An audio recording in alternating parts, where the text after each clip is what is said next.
Chapter 630. Your Majesty, won't you go out and take a look? In the Chongyuan Hall, the Empress walked over holding the hand of the Crown Prince's consort and asked with a smile. Emperor Jing shook his head and said, if we go out they won't be able to relax. Let's wait until all the glazed items are sold. Changde came in from outside and bowed. Your Majesty, the largest glazed Buddha statue has been bought by the Fahua Temple for 30,000 taels of silver. 30,000 taels of silver. A sneer appeared on Emperor Jing's face and he said, we have to carefully consider allocating 30,000 taels of silver to the Ministry of War. These monks are really generous. Let's go out. It's quite noisy here. The Empress took the hand of the Crown Prince's consort and said with a smile, which glazed jewelry do you like? Tell the Empress and she will ask them to bring it over. No need, Empress, I want to see my husband.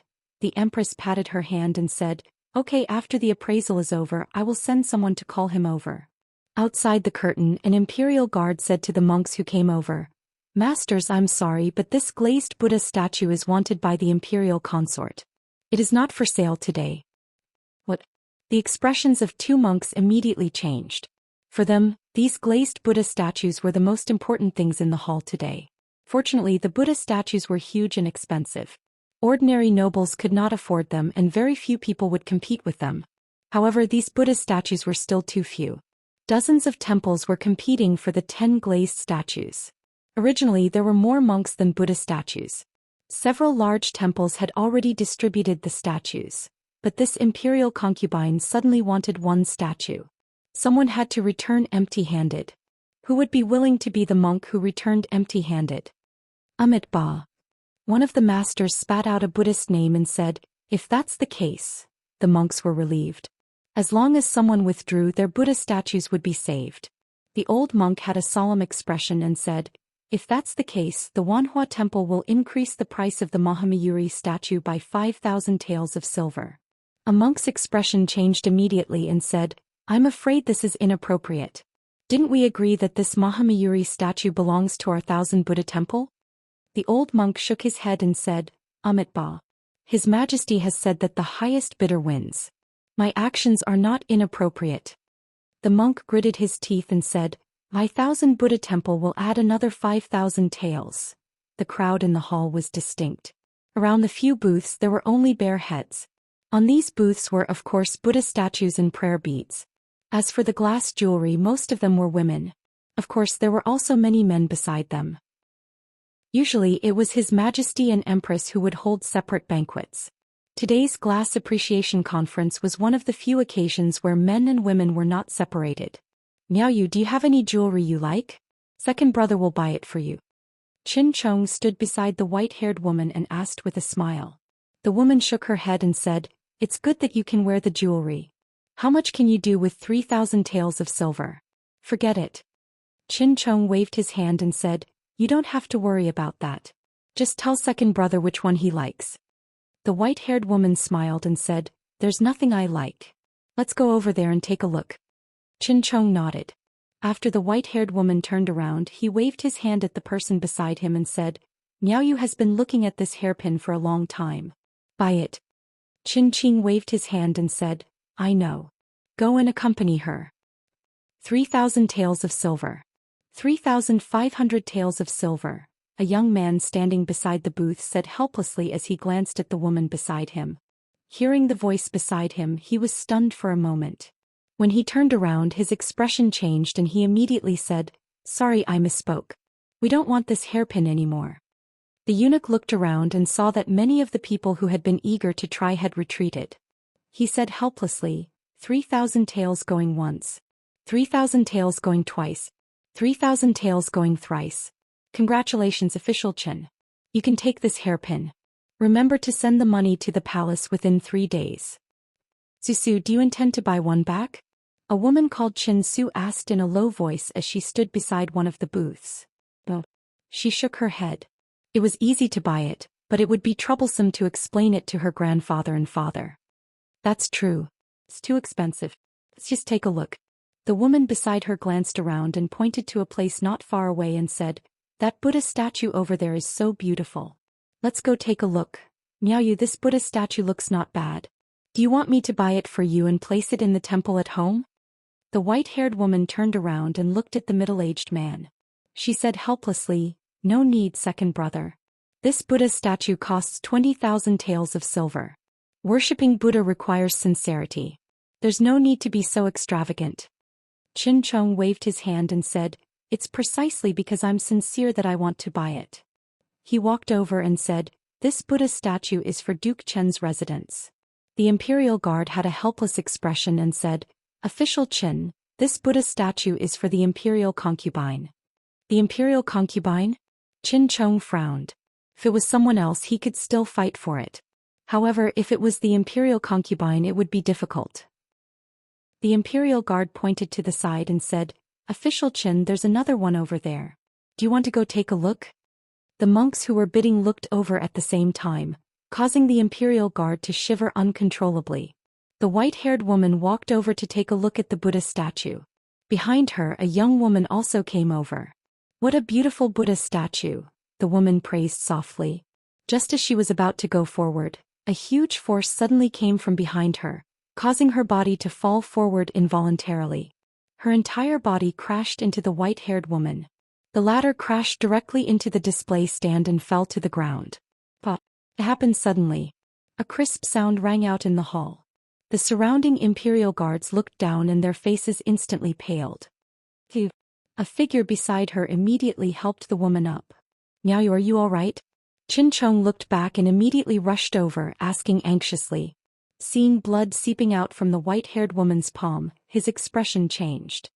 He immediately said, "Imperial physician, hurry and summon the imperial physician." "It's broken." An imperial guard looked at the shattered Buddha statue on the ground. His face was pale and bloodless as he spoke in a trembling voice. A glass statue worth 20,000 taels of silver had been shattered, and it was even one personally appointed by the imperial consort. As imperial guards in charge of guarding it, who could bear this responsibility? The woman called Su Su's face also paled. She hurriedly went to the white-haired woman's side and said, "I'm sorry, I'm really sorry. Are you all right?" "Imperial physician, where's the imperial physician?" Qin Chong pushed the woman away. His eyes were bloodshot as he roared. A figure walked out from the crowd. He squatted down and picked up the white-haired woman's hand to take a look. He said, "It's just a light cut. It's not a big deal." Li Yi turned back to look at Mingzu and asked, "Do you have a clean handkerchief?" "I do." The woman called Su Su immediately took out a handkerchief from her bosom. Li Yi picked out a few extremely small pieces of glass and bandaged it for her. He said, "In a while the imperial physician will come. After he cleans the wound, use a clean gauze to bandage it again. Remember not to touch water for the next few days." Qin Chong glanced at Li Yi. His expression turned cold, but he didn't say anything. He stood up, looked at the woman and asked, "What were you doing just now?" I. The woman called Su Su's face paled. She was shaken by his aura and couldn't speak. "Lord Qin is a dignified imperial censor. Why would you bully a weak woman?" Li Xian raised his eyebrows. Since this woman was very likely Shen Shu's younger sister and a member of the Shen clan, he naturally couldn't remain silent. Chapter 631. Imperial consort Cui could not be offended by the Qin family. Ningguang was far away in Qingyan Prefecture. He looked like an idle prince, but in reality he could not be offended. Qin Chong glanced at Li Xian and did not speak. The glass statue was broken because of that woman. Countless people saw it with their own eyes. Whether it was His Majesty or Imperial Consort Cui, they would not easily let this matter go. He turned to look at the white-haired woman and asked with concern, "Miao Yu, are you okay?" "I'm fine." The white-haired woman's face was a little pale as she shook her head.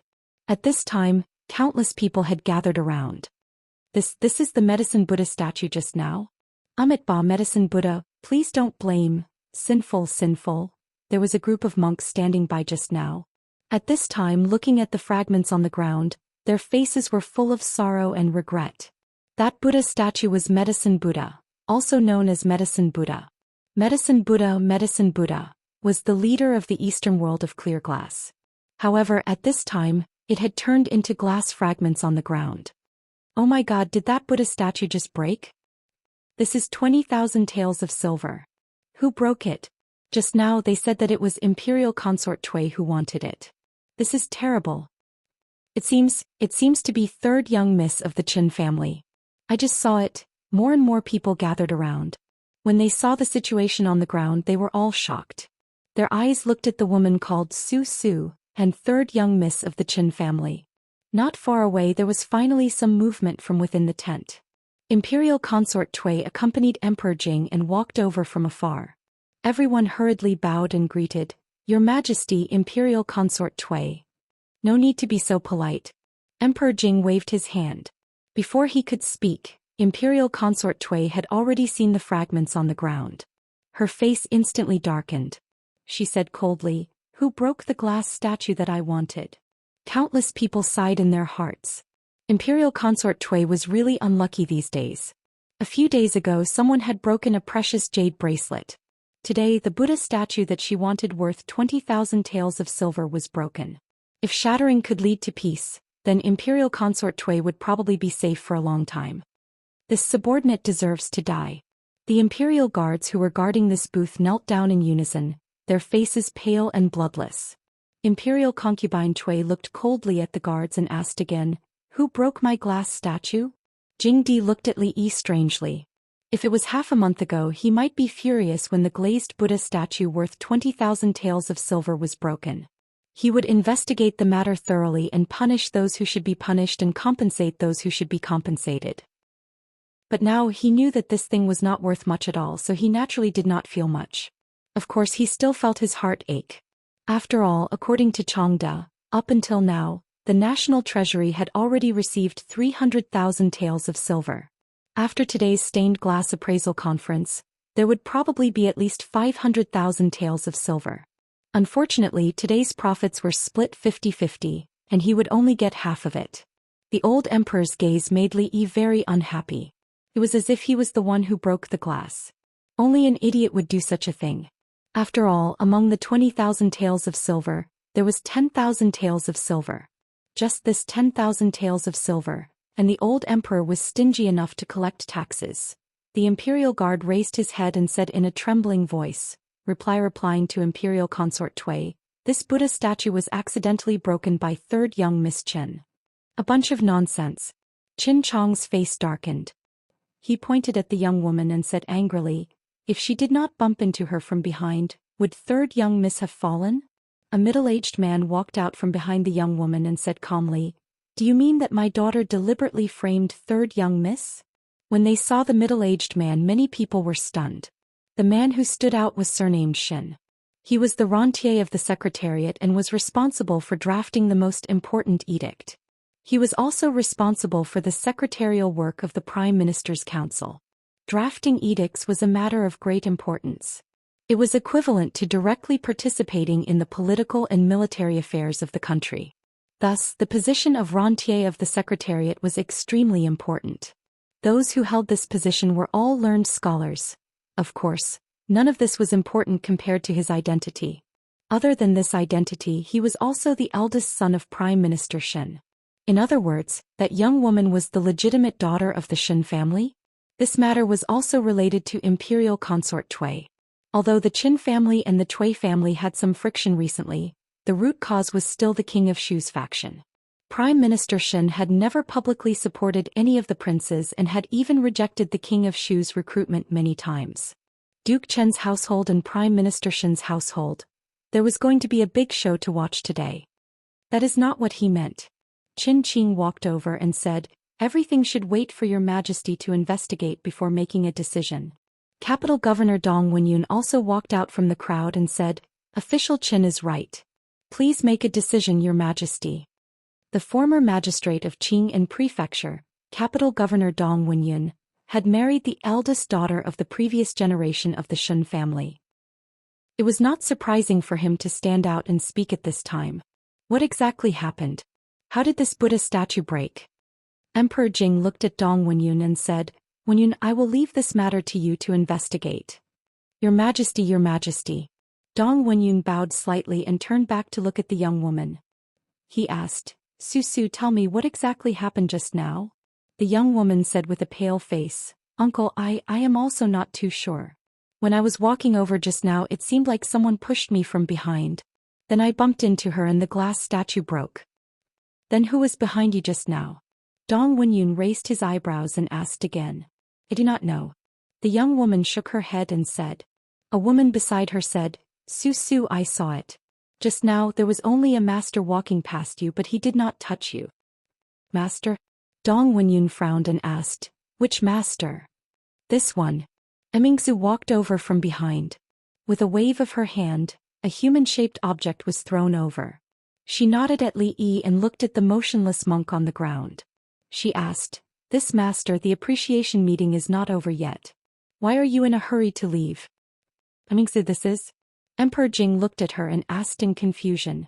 Emingzu replied, Father, when I came in just now, I happened to see this master sweep Miss Shen with his sleeve. Sweeping someone and pushing them out. A man beside her had a look of disbelief. Emingzu casually waved her sleeve and lightly brushed the man's shoulder. He couldn't help but take a few steps back with a horrified expression on his face. Seeing this scene, many people immediately thought of the scene where the princess and the people of the Qi kingdom had a duel and discreetly distanced themselves from her. Amit Ba. The monk chanted the name of Buddha and said, Your Highness's martial arts are excellent. I am ashamed of my inferiority. However, I do not know martial arts and do not have the strength of your highness. I also do not have the ability to push this lady out with a wave of my sleeve. Bang! Suddenly, the monk's expression changed, and he suddenly swung his kasaya to shatter a glass statue that was smashing towards his head. The fragments flew in all directions, and it was an extremely gorgeous scene that instantly caused countless people to stare blankly at it. It happened very suddenly. From the moment a glass statue smashed the monk's head to the moment the monk attacked, it only took a moment. It was so fast that no one could react. The hall was strangely quiet. At this moment, Li Yi clapped his hands and looked at the monk. He said apologetically, Sorry, my hand accidentally slipped. Master, what did you want to say just now? Please continue. Chapter 632. The hall continued to be quiet. The monk raised his head to look at Li Yi, sighed softly and slowly lowered his head. Some of the more timid women had turned pale with fright when they saw that scene. That glass statue was more than a foot tall. Moreover, it had been smashed with such force. So if it had fallen on the monk's head, then it would have been a bloodbath in the Chongyuan palace. Then they thought of something. Just now, the monk clearly said that he didn't know martial arts. But if he didn't know martial arts, how could he smash the glass statue with just his sleeves? The scene just now surprised them even more than Princess Royal Xiaolu's move. However, how did County Uncle Li know that the monk knew martial arts? If he really didn't know, wouldn't he have smashed someone to death just now? Moreover, what he had just smashed was another glass statue. Amit Ba. Several monks who had already bought the glass statue looked at the debris on the ground and sighed. Their faces showed that they had nothing left to live for. The corner of Jingdi's mouth twitched and his face showed a painful expression. This was another glass statue. After being smashed like that, at least 20,000 taels of silver disappeared. Qin Chong was stunned for a moment. He pointed at the monk on the ground and said angrily, Old monk, you still say that you don't know martial arts. Take him. Jingdi waved his hand, and immediately 2 imperial guards came forward to seize the monk. Imperial concubine Chui's face turned cold. She looked at Li Yi and asked, Who told you to smash that glass statue? Only then did everyone react. The old monk's lie had been exposed, but wasn't the price he had to pay a little too high? A glass statue. If they remembered correctly, this glass statue was sold for nearly 30,000 taels of silver. In other words, with County Uncle Li smashing it, 30,000 taels of silver was gone. Even if the glass statue had nothing to do with them, they couldn't help but feel distressed at this moment. Before Li Yi could speak, the capital governor Dong Wenyun came out and said, Your Majesty, in order to expose this monk's lie, County Uncle Li was anxious and smashed this glass statue. It's understandable. County Uncle Li's quick wit, this Shin admires. The man surnamed Shin said. What Lord Dong said makes sense. County Uncle Li was just anxious. At the end of the day, the responsibility lies with the monk. If Dong Wenyun and Shin Xiu had stepped forward because County Uncle Li had helped Shin Su out of trouble, then Qin Qing's words had surprised everyone. Qin Qing, who represented the Qin clan, was actually publicly opposing the imperial consort? Your Majesty, in my opinion, this monk is the culprit. These 2 Buddha statues should be put on his head. Another person walked out from the crowd and said with a smile. Seeing that even the head of the Wang family stood out, many people were shocked. Old General Shui's rough voice was heard after a while. Your Majesty, it's better to ask this old monk what he's up to before punishing him for his crimes. It won't be too late to ask for compensation.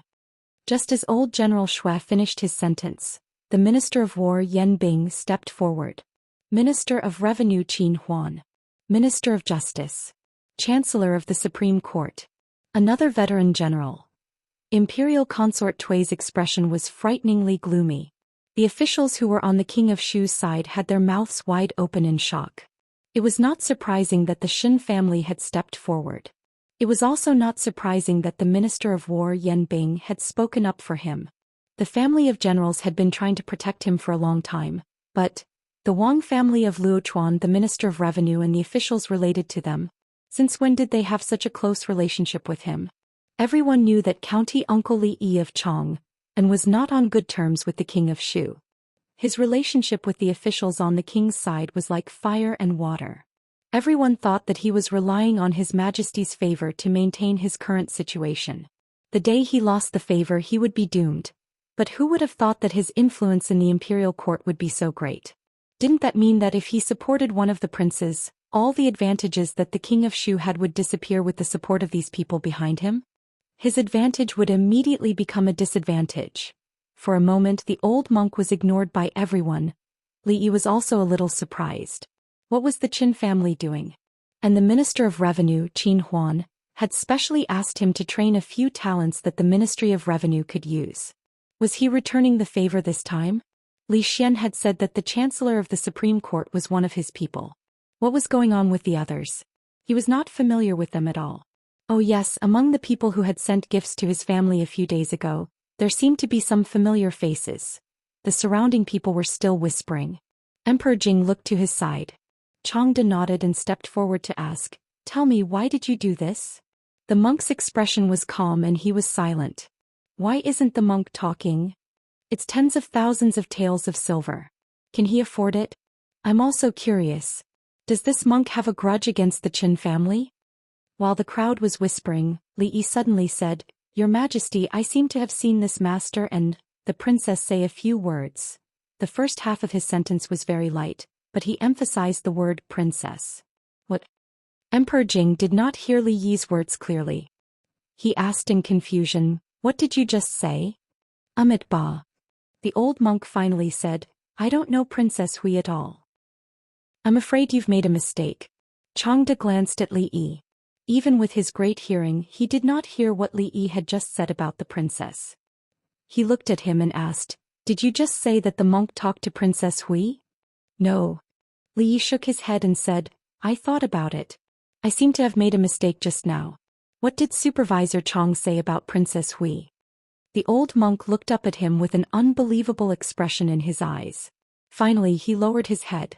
"County Magistrate Li, you're wise. I have nothing to say." After saying this, the old monk said no more. After a short period of silence, the crowd made way for them. Princess Hui stood at the end of the road with a pale face. "Empress, I'll leave this matter to you," Emperor Jing said lightly, glanced at Li Yi and said, "Come with me." Watching Emperor Jing walk to the back hall, Li Yi shook his head and followed. "This time the Qin family does not owe you." When he walked past Qin Chong, he glanced at Li Yi and said in a low voice. Li Yi turned to look at third Miss Qin and said, "Remember to ask the imperial physician to treat the wound again. Don't touch water these days." Watching his back disappear, several officials in the crowd gathered together with a slightly gloomy face. "I didn't expect that he would have such an influence in the court. If we let him continue to develop, there will be trouble in the future. Humph, it would be fine if he didn't have today. Making friends has violated His Majesty's taboo. Do you think he can continue to be favored by the emperor?" A person showed a sneer on his face. The rest of the people were stunned for a moment, and then a smile appeared on their faces. In the back hall, Emperor Jing sat on the main seat and looked at Li Yi with a painful expression. He said, "With this fall, the 20,000 taels of silver in the national treasury will be gone.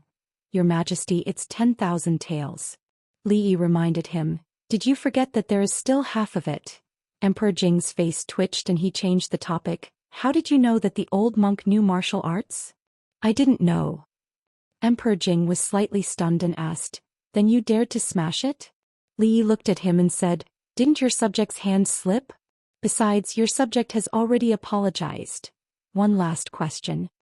Emperor Jing took a deep breath and asked, how did you know it was Princess Hui? Imperial concubine Cui was too scheming and would not do such a thing. To be able to set up such an idiotic trap on such an occasion, her intelligence must be very low. Princess Hui obviously agreed with this condition, and it was not the first time she had done such a thing. Qin Chong had broken Royal Prince Duanyang's ribs, so she had a motive for revenge. Of course, when he and the eldest princess came in, that Princess Hui actually looked at him coldly, which made him very uncomfortable. This was also one of the important reasons. In short, Li Yi thought for a moment, looked at Emperor Jing and said, I guessed. Chapter 633. The monk was taken away by the imperial guards and would probably not have a good ending. Consort Hui was taken away by the empress and Consort Cui went with her. The glass shards on the ground were cleaned up, and the tense atmosphere in the hall was restored. People began to pay more attention to the glasswares. The nobles began to bid crazily for the few remaining pieces of glass, and the price soared. Some of the monks were full of smiles and some were full of worry. 2 of the few glass statues had been smashed, and from today onwards, there would be a few more temples with glass statues. How were the other temples going to survive? How were they going to attract believers? How were they going to receive incense? The man surnamed Shin looked at Shin Su and said, Su, let's go over. Your mother and aunt are over there. Shin Su nodded and said, Father, you go first. I'll be right there. After her father left, Shin Su turned around and looked at the person behind her. She bowed slightly and said, Thank you, Your Highness, for just now. Li Xian waved his hand and said, It's what I should do. Then he asked with some doubt, You really don't know Shin Shu? That's my older brother. Shin Su nodded and turned to leave. I knew it. Li Xian's face showed a look of realization. Miao Yu, the imperial physician, is here. Let's go over there. Qin Chong glanced at Li Xian and saw an imperial physician carrying a medical box rushing in from outside. He turned around and helped the third miss of the Qin family to the front. Li Yi walked out from the back of the hall with a gloomy expression. The old emperor's health was getting worse, to the point where he would gasp for breath after a few words. Coupled with his workaholic state, it was likely that he wouldn't last more than 2 or 3 years. The plan had to be made as soon as possible. After this big job, he could start to plan his retreat. By doing both at the same time, he would at least have one more choice. Everyone saw him walk out from the back of the hall with an ugly expression and different thoughts. Old General Shui walked over, patted him on the shoulder and said, It's all right, it's just 20 or 30,000 taels of silver. Don't tell me that your family lacks this amount of money.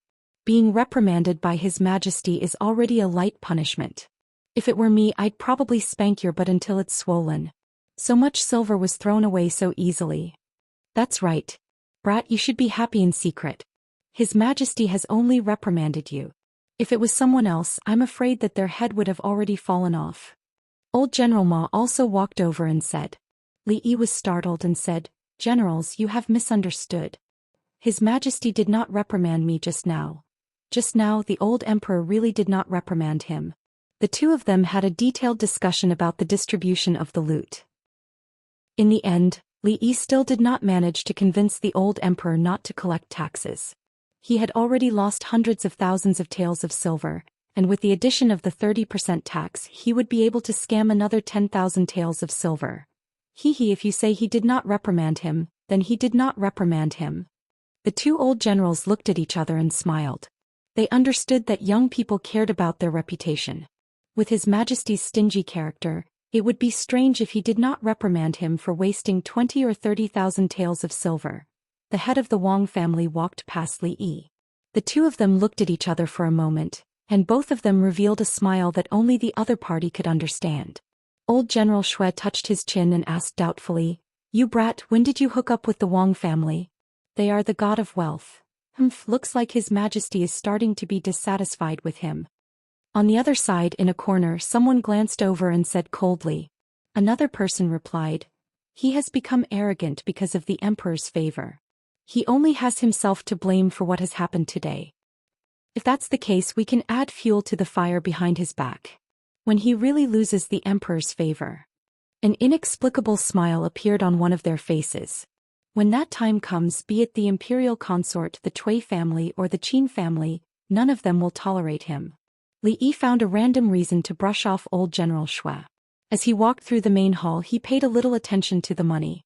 This time around there should be at least 300,000 taels of silver in his account. No wonder the old emperor's eyes were green when he looked at him. Fortunately, this was an emperor with integrity and a bottom line. If it was another incapable ruler, he might even kill and rob people of their wealth. When he walked out of the main hall, he saw Emmingzu standing there alone. Hearing the voice behind her, Emmingzu turned around and looked at him. Father didn't talk to you about the glass statue, right? Your Highness, you have to work hard. Li Yi walked over and patted her shoulder. He sighed and turned to leave. Looking at his back, Emmingzu had a puzzled look on her face. Inside the main hall, the last glasswares had been bought by one of the nobles. At this point, all the glasswares had new owners. There were dozens of colored glaze wares, including Buddhist statues and Buddhist beads, which could only be used by the Buddhist sections. What the nobles could really get was less than half of it.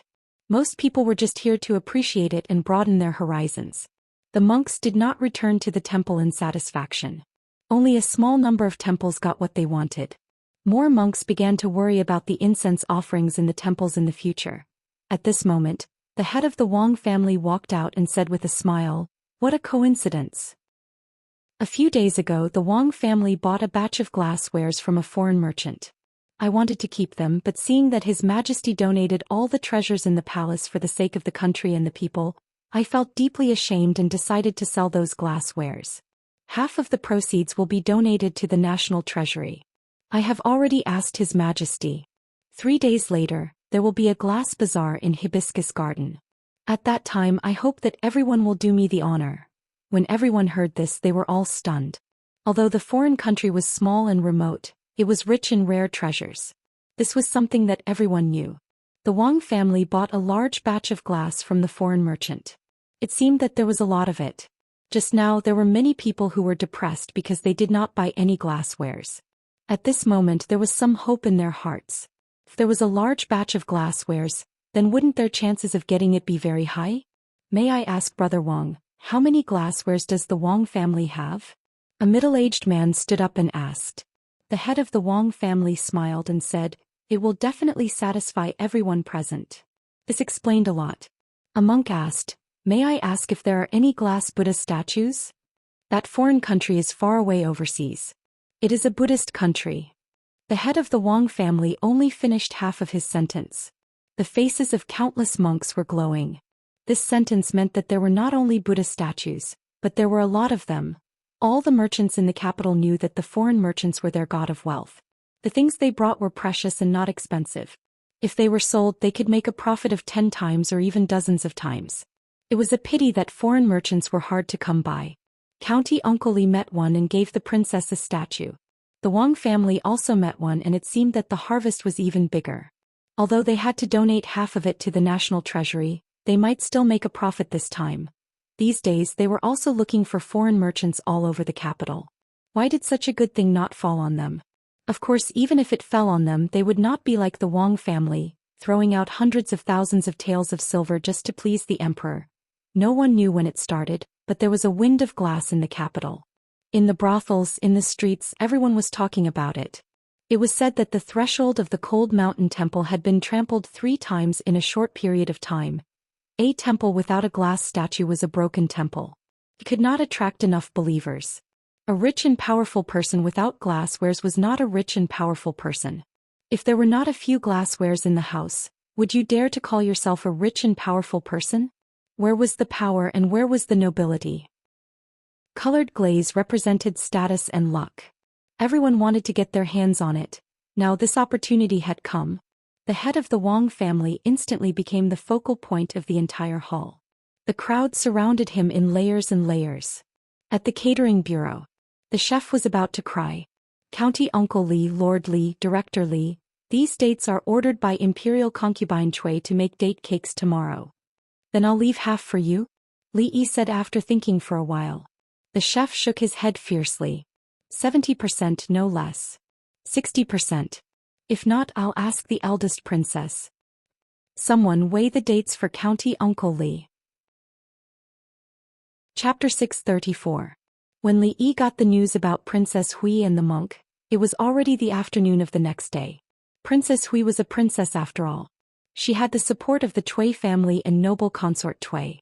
In addition, the Qin family and the Shen family did not pursue the matter. Her final punishment was to be grounded for 2 months. She had to copy the women's scripture and women's commandments 50 times each. She was grounded in a certain palace. During these 2 months, no one was allowed to visit her. Of course, the 2 glass statues were ultimately still on the Hui king's head, and he was fined a total of 100,000 taels of silver without any mercy. Even for a king, this was not a small sum. The punishment for the monk was even more severe. In order to reduce the number of people killed, the old emperor was not willing to kill for the next 2 years. Usually he would be released after a few hundred years in prison. Of course, during the period of prison, those who had money and those who had strength and power could save a few years of prison time. This was just a small accident and did not affect the overall situation. The Wang family's colored glaze bazaar would be held as scheduled in 2 days. The location would be in Lotus Garden. From today onwards, the news would spread throughout the entire capital. This time there would be more dignitaries and monks. Even the wealthy merchants in the capital who were not of high status but had a lot of silver would be invited. With such a large scale and lineup, everyone couldn't help but wonder how much glass the Wang clan had bought from the foreign merchants. Why hadn't they heard anything about it before? The entire capital was searching for foreign merchants, but those people seemed to have suddenly disappeared without a trace. Everyone could only first set their sights on the Wang family's glaze bazaar in 2 days' time. Li Yi's gaze fell on Mississippi Lu. Out of money again? He almost jumped out of his chair and asked, "It's only been a few days. 4,000 taels of silver is gone. What did you use the money for?" Mississippi Lu hugged her sword and said, "You were the one who said I was recruiting soldiers. Did you really use it to recruit soldiers?" Li Yi was skeptical. "Money can make the world go round. This is what you said." Mississippi Lu looked at him and said, "Of course I need more money to recruit soldiers. How much do you need this time?" Li Yi thought for a while and asked. If it was used for serious matters, he would not be stingy. 3,000 taels. Li Yi thought about it and said, "I'll give you 100,000 taels." "How much?" Mississippi Lu put down her sword and looked at him. 100,000. Li Yi repeated. Money was made to be spent. If he left the money at home, he would have to take it out every once in a while. In any case, there would be a large sum of money coming in 2 days, so he might as well be generous all at once. Mississippi Lu looked wary and asked, "Did you do something behind my back?" Li Yi was startled for a moment, then he waved his hand and said, 3,000 taels, go to the accountant and get it yourself. Until now, Li Yi had no idea how bold Mississippi Lu was. Even if she was given 1,000,000 taels of silver, she could spend it all in a short time, let alone 100,000 taels of silver.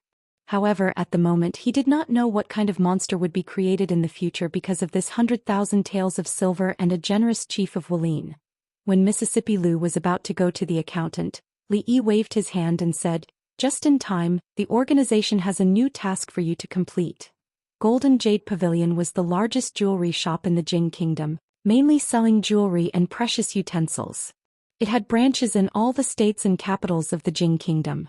Although it was not explicitly stated, everyone knew that the one who controlled Golden Jade Pavilion behind the scenes was the famous Cui family. The capital was the gathering place of the powerful officials and rich businessmen in the Jing Kingdom, so the Cui family attached great importance to this place. The shopkeeper of Golden Jade Pavilion in the capital was a core member of the Cui family who was good at business.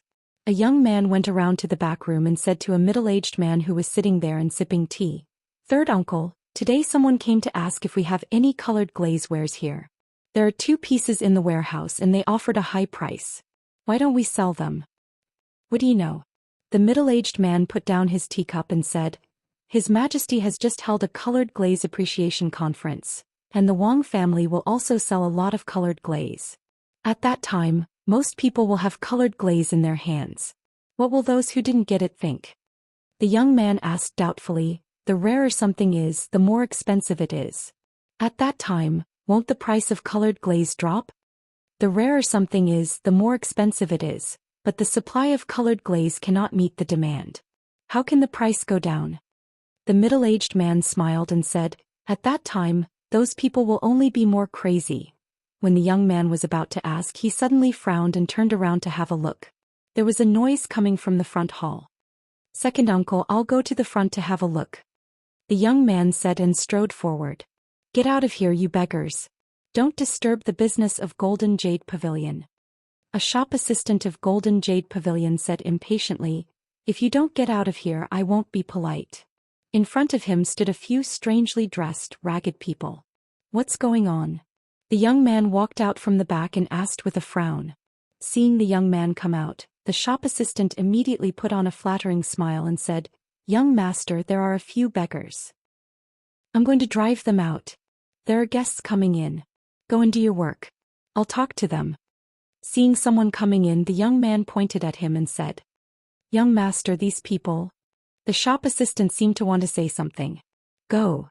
The young man waved his hand and the shop assistant had to leave.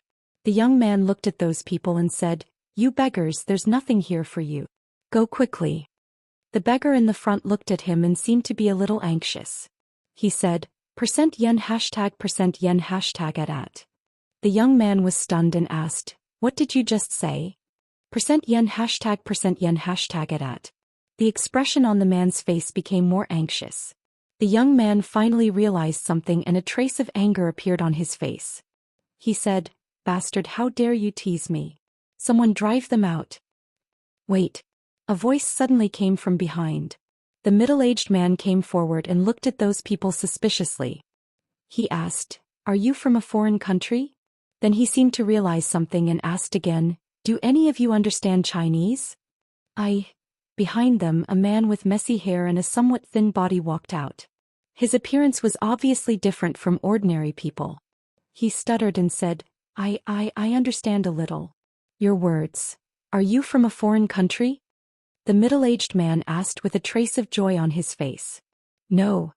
The man opposite him showed a proud expression and said, we are from the Great Britain and Northern Ireland Union, United Kingdom. The Unsetting Sun Empire. The middle-aged man's face was filled with excitement. He didn't care whether these people were from the Kingdom of Madness or the Kingdom of the Unsetting Sun. Just by looking at their appearance, their broken Mandarin, and the big boxes behind them, he knew that these people were probably foreign merchants. The foreign merchants that the entire capital was looking for. The middle-aged man suppressed the excitement in his heart and asked, what are you doing here? We have a lot of glass. We want to sell it to you, the man said. He turned around and waved to the people behind him. Someone immediately opened the two big boxes. The middle-aged man took a look inside and his eyes immediately became a little dazed. In those boxes, the glassware looked like ordinary porcelain piled up randomly. With a cursory glance, one could see that there were dozens of pieces in one box. Adding up the two boxes. He rushed up and closed the box. He turned back and said loudly to the shop assistants, see the guests out and close the door. Jinyu Pavilion is closed today. Chapter 635. You said that when you came here there were 50 people. You crossed the sea, experienced a lot of hardships along the way, encountered the wrath of the sea god, the turning of the earth dragon, and were almost robbed by bandits. Only the 5 of you survived? The man surnamed Cui frowned and asked. The man with messy hair had a sad look on his face. He nodded and said, my companions are all dead. We are the only ones left. What foreign country is so far away that you have to drift on the sea for half a year? The man surnamed Cui asked suspiciously, what country did you just say you came from? Great Britain? The man looked sad and said, Great Britain. He looked up at the sky and said, Great Britain, #@ yen %. The United Kingdom, the Great Rising Sun City. All right. The man surnamed Cui waved his hand. He didn't care about the Great Britain Kingdom. He had just identified that the colored glass was real, which was enough for him. Is this the only colored glass you have? He asked with a smile on his face.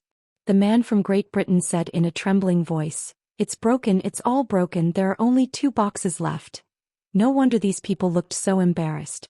It was not easy for them to have these pieces of colored glass after such a rough experience. The man surnamed Chui showed a regretful expression on his face, but it soon disappeared. He looked at the man and said, 10,000 taels, I'll give you 10,000 taels. Leave these 2 boxes. 10,000 taels is enough for the 5 of you to live happily here for 10 years. What foreign merchants liked to do the most was to use precious treasures to exchange for some cheap things. The man surnamed Chui secretly remembered the tongue-twisting country just now. This country must be rich in colored glaze. The Wang family's colored glaze might have been bought from the merchants of that country. 10,000 taels? The man opposite shook his head and took out a small Buddha statue from the box. He said, 10,000 taels, this is for you. I know that colored glass is very precious here. The man surnamed Chui was stunned for a moment, then his face sank. These foreign merchants actually knew the trade? Originally he wanted to use 10,000 taels to send them away. If he sold these things he would probably get 100 times the profit. With such a great contribution to the family, his status in the Chui family would rise. However, he didn't expect that these foreign merchants seemed to have already figured out the market of Lioli. It wasn't easy to deceive them. A smile appeared on his face again as he said, I don't know if you've heard of this saying, the rarer something is, the greater its value. If there are too many of these colored glazes, they will naturally become worthless. In that case we'll take our leave. The man nodded, turned around and said a few words to those people. At #yen%, and after they responded they picked up the 2 boxes and prepared to leave. The smile on Mr. Chui's face froze. He cursed inwardly that these foreign merchants were so decisive. He hurriedly took 2 steps forward and said, Hold on, we can discuss the money. The foreign man said, We don't want money. If you don't want silver, then what do you want? Chui frowned slightly. The foreign man turned around and looked around the golden jade pavilion. Mr. Chui finally realized something and his frown deepened. Please sit here for a while. Let me think about this matter for a moment. Soon a smile appeared on his face as he said, Chui Wu, serve tea to the guests. Second uncle, we can't eat so much colored glaze. In the back hall Mr. Chui sat on the main seat. The young man looked at him and said hesitantly, Of course I know we can't eat it. Mr. Chui waved his hand. How could a branch of the Golden Jade Pavilion in the capital eat 1,000,000 taels of business? They couldn't come up with so much money in a short time. Those foreign merchants proposed to barter with the treasures of the Golden Jade Pavilion for the colored glaze. Their idea was ingenious. They probably wanted to return to their foreign countries and sell the jewelry and other things. It was said that these things were very popular in the foreign countries.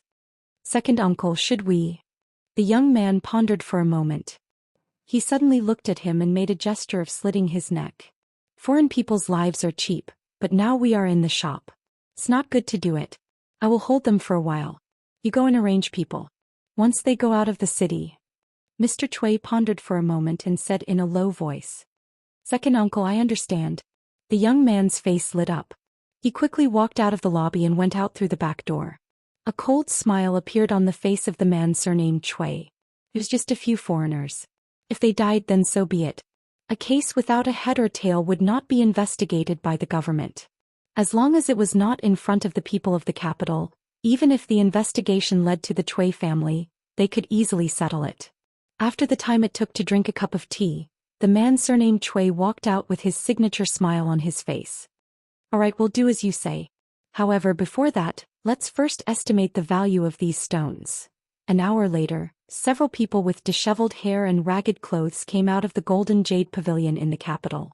Each of them carried a bulging bag and soon disappeared in the crowd.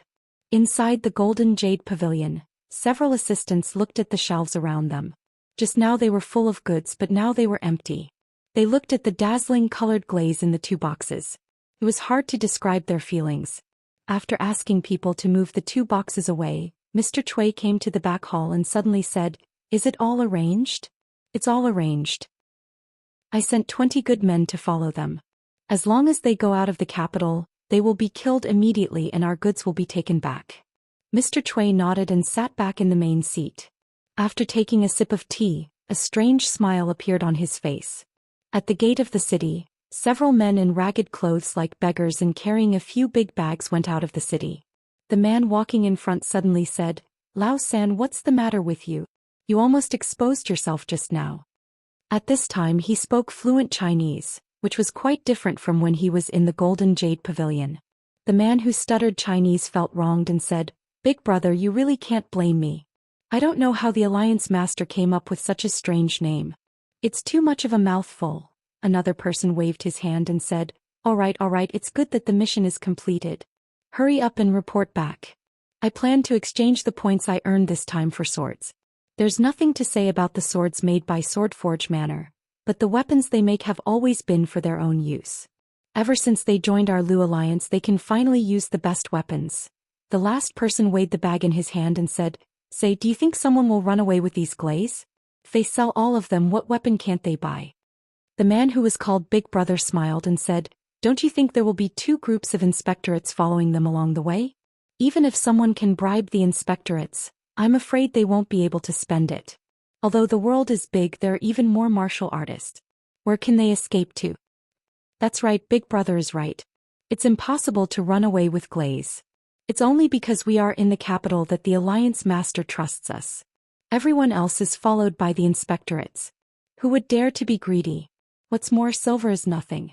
If the Alliance Master is willing to give us some pointers, we can easily get on the heavenly list. Isn't this much more important than those worldly possessions? All right.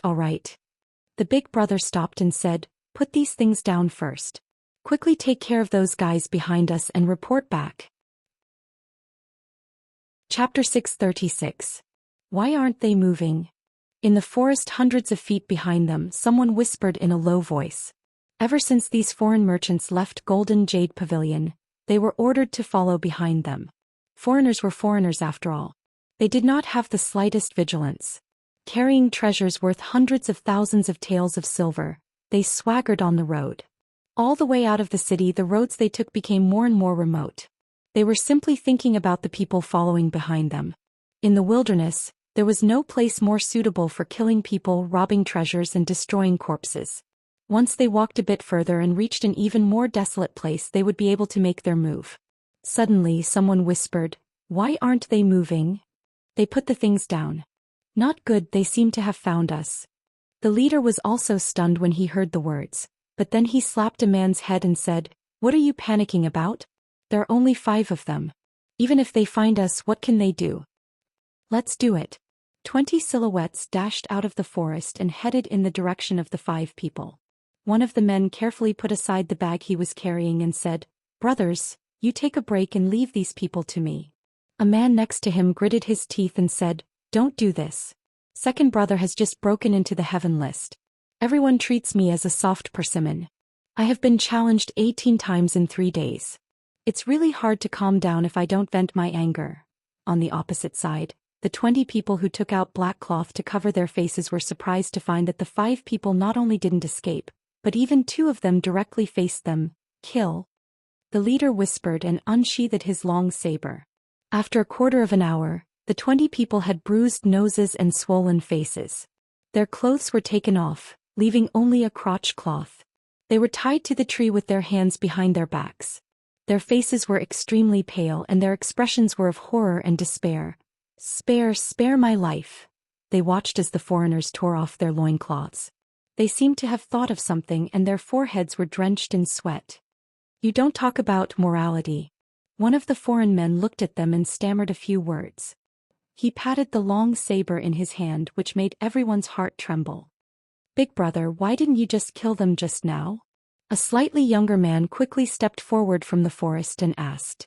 The man shook his head and said, 20 lives, the government will definitely investigate to the end. If they find something, won't it cause trouble for the Alliance Master? Don't worry, after losing so much face, these people definitely won't make too much noise. They got lucky. The conversation died down and the footsteps gradually faded away. After an unknown period of time, a voice came from another part of the forest. 2 figures walked into the forest. One could vaguely see that they were a man and a woman. "Sanlang, don't worry." There seemed to be the sound of clothes being taken off, followed by the woman's somewhat worried voice. "Sanlang, won't others see us here?" "I won't." The man's breathing was a little heavy. All right then," the woman said softly, and the rustling sound began to grow louder. "Can the 2 of you wait for a moment?" Suddenly, a voice came from behind them. The woman's face instantly turned pale. She turned her head to take a look, and in the next moment, a scream could be heard. You don't run away. Come back. Please help us, we will repay you in the future." 20 servants of the Chui family were stripped naked and tied up in the forest outside the city. They were found by a woodcutter overnight? Li Yi rubbed the space between his eyebrows. He looked at the second young lady and asked, "Are the people you arranged reliable?" Mississippi Lu waved a hand, and the servants of the Li family carried a few large boxes into the room and left respectfully. She waved a hand and the lid of one of the boxes opened automatically.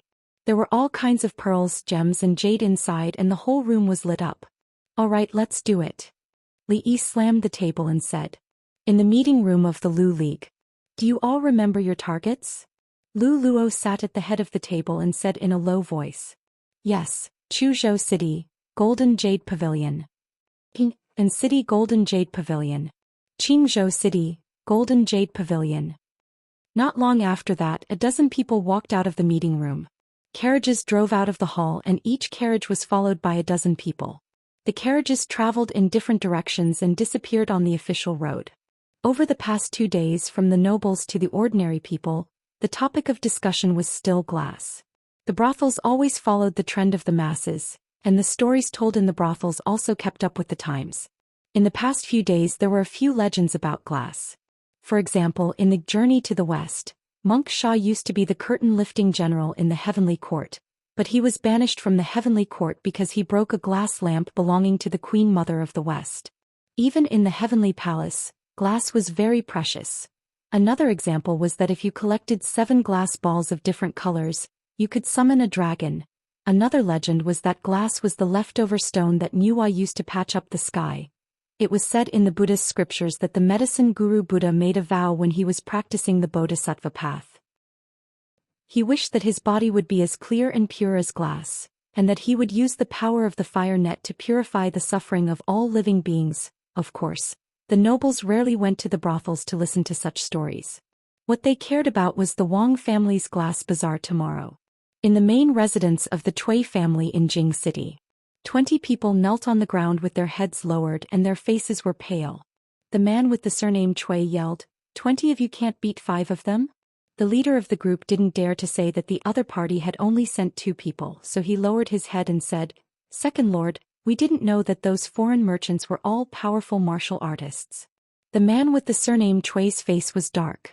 If the glass balls weren't real, they wouldn't have lost anything. We've underestimated those foreign merchants. He looked at the group of people kneeling on the ground and said coldly, "Go and receive your punishment." In a manor outside the capital, 2 men in purple stood at the front, and behind them were 10 men in blue and yellow. They all knelt on the ground and said loudly, "Welcome, Your Highness." The middle-aged Taoist nun slowly floated down from the sky and walked into the yard. A man in purple tore off the red cloth covering something in the yard, pointed to a towering white jade statue below and said, "Your Highness, this was carved by a skilled stonemason under my command. Took me 3 months to carve it. It will definitely." The middle-aged Taoist nun glanced at him and asked, "I heard that many temples in the capital have glass Buddha statues?" The man in purple was stunned and said, "Your Highness, it is true. I've also thought that if I can also make a glass statue for Your Highness, I'm afraid it will attract countless believers.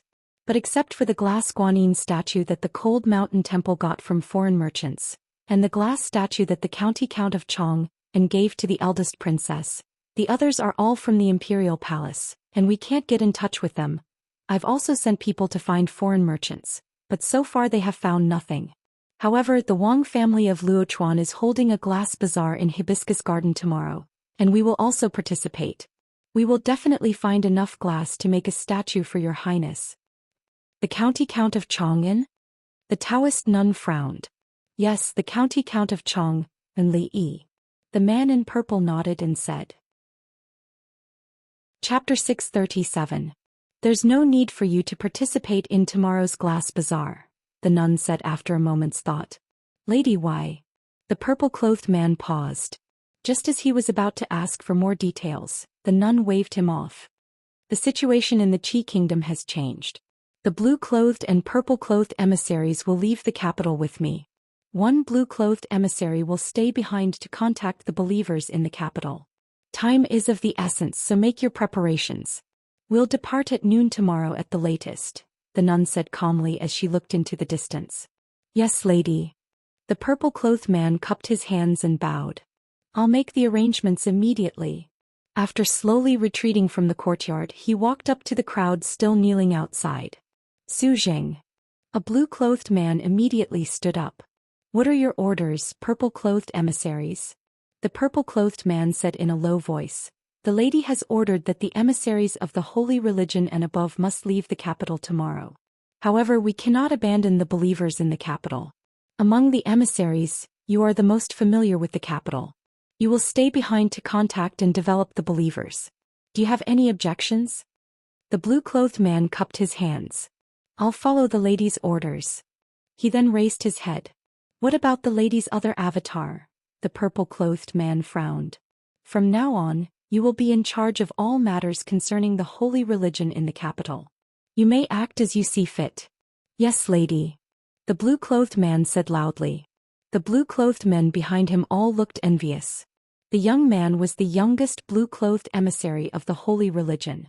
Because of his outstanding abilities, he had risen from a common believer to a blue-clothed emissary in less than a year. If he were to advance one step further, he would become a purple-clothed emissary, second only to the lady and the protectors. Now that the believers in the capital were handed over to him, it was only a matter of time before he became a purple-clothed emissary. Li Yi. Within the courtyard, the middle-aged nun looked in a certain direction and slowly recited the name. The Wang clan was going to hold a glass auction soon. This was a business that involved at least 1,000,000 taels of silver. Perhaps it was because he had seen too much silver and treasures in the past few days, but at this moment, Li Yi actually calmed down. Duan Wu and Li Yingkai were playing marbles in the courtyard. The two of them didn't have much fun for many days. The old granny was going to send this brat to a math college. After a while, Duan Wu would also have to go to the Princess Royal Highness's female college. The two elders were talking to Rui in the room. Li Yi had accidentally walked in and was thrown out. He turned around and glanced at them. He was really worried that the two elders would bring up a sensitive topic. He had been having a headache over this matter for the past few days. Looking up at the sky, he estimated that it was about time. After all, he still had to make a trip to Hibiscus Garden today. Walking out of the door, he saw Fong squatting under a tree looking up at the sky. Let's go. Li Yi glanced at him and got into the carriage.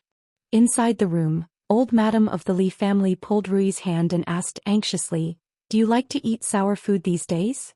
Rui nodded and said, A little. Tell me, did your period come last month? Although old madam he was blind at this moment, her lifeless eyes seemed to be glowing. She hurriedly leaned over and asked in a low voice. Rui blushed and said, last month, not last month. Old Madame Li's face immediately revealed an ecstatic expression. She said, Quick, go find a doctor. You two are so old, why don't you know anything? Looking at old Madame Li, who hurriedly went out to make arrangements, Rui opened her mouth, but in the end she didn't say anything. It was just a habitual discomfort. Even a grandmaster couldn't avoid these matters with women. Sometimes she even wished that she wasn't a grandmaster. Now that the Li family was considered influential, they naturally had to find the best doctor. After an hour, a famous doctor in the capital was helped out of the carriage. He was dizzy from the jolting along the way and first held onto a tree outside to regain his composure. Before he could regain his composure, he was dragged into the mansion by a man. The man surnamed Su said impatiently, If you want to vomit, you can vomit later. Let's get down to business first. The doctor had a helpless expression on his face, but he also knew that he couldn't afford to offend this family, so he was dragged in by the man. Not long after, the doctor withdrew his hand from the woman's wrist. How is it? Are you pregnant? Old Madame Li asked impatiently. Although the woman didn't say anything, there was a look of anticipation on her face. Pregnant. The doctor looked at old Madame Li in confusion and shook his head. I haven't felt the pulse of pregnancy. Young madam, you've been worrying too much lately and have been depressed. Wait for me to write you a prescription. You'll recover after a period of time. Old Madame Li was startled for a moment before a trace of disappointment appeared on her face. She immediately smiled and said, "Then I'll have to trouble you, doctor." She turned to look at Rui and held her hand. "It's all right. You're still young. There will be plenty of opportunities in the future." Rui nodded and smiled faintly. After the time it took for a stick of incense to burn, the doctor handed the prescription to old Madame Li. Before he left, he turned back and said, "Mental illness requires mental medicine.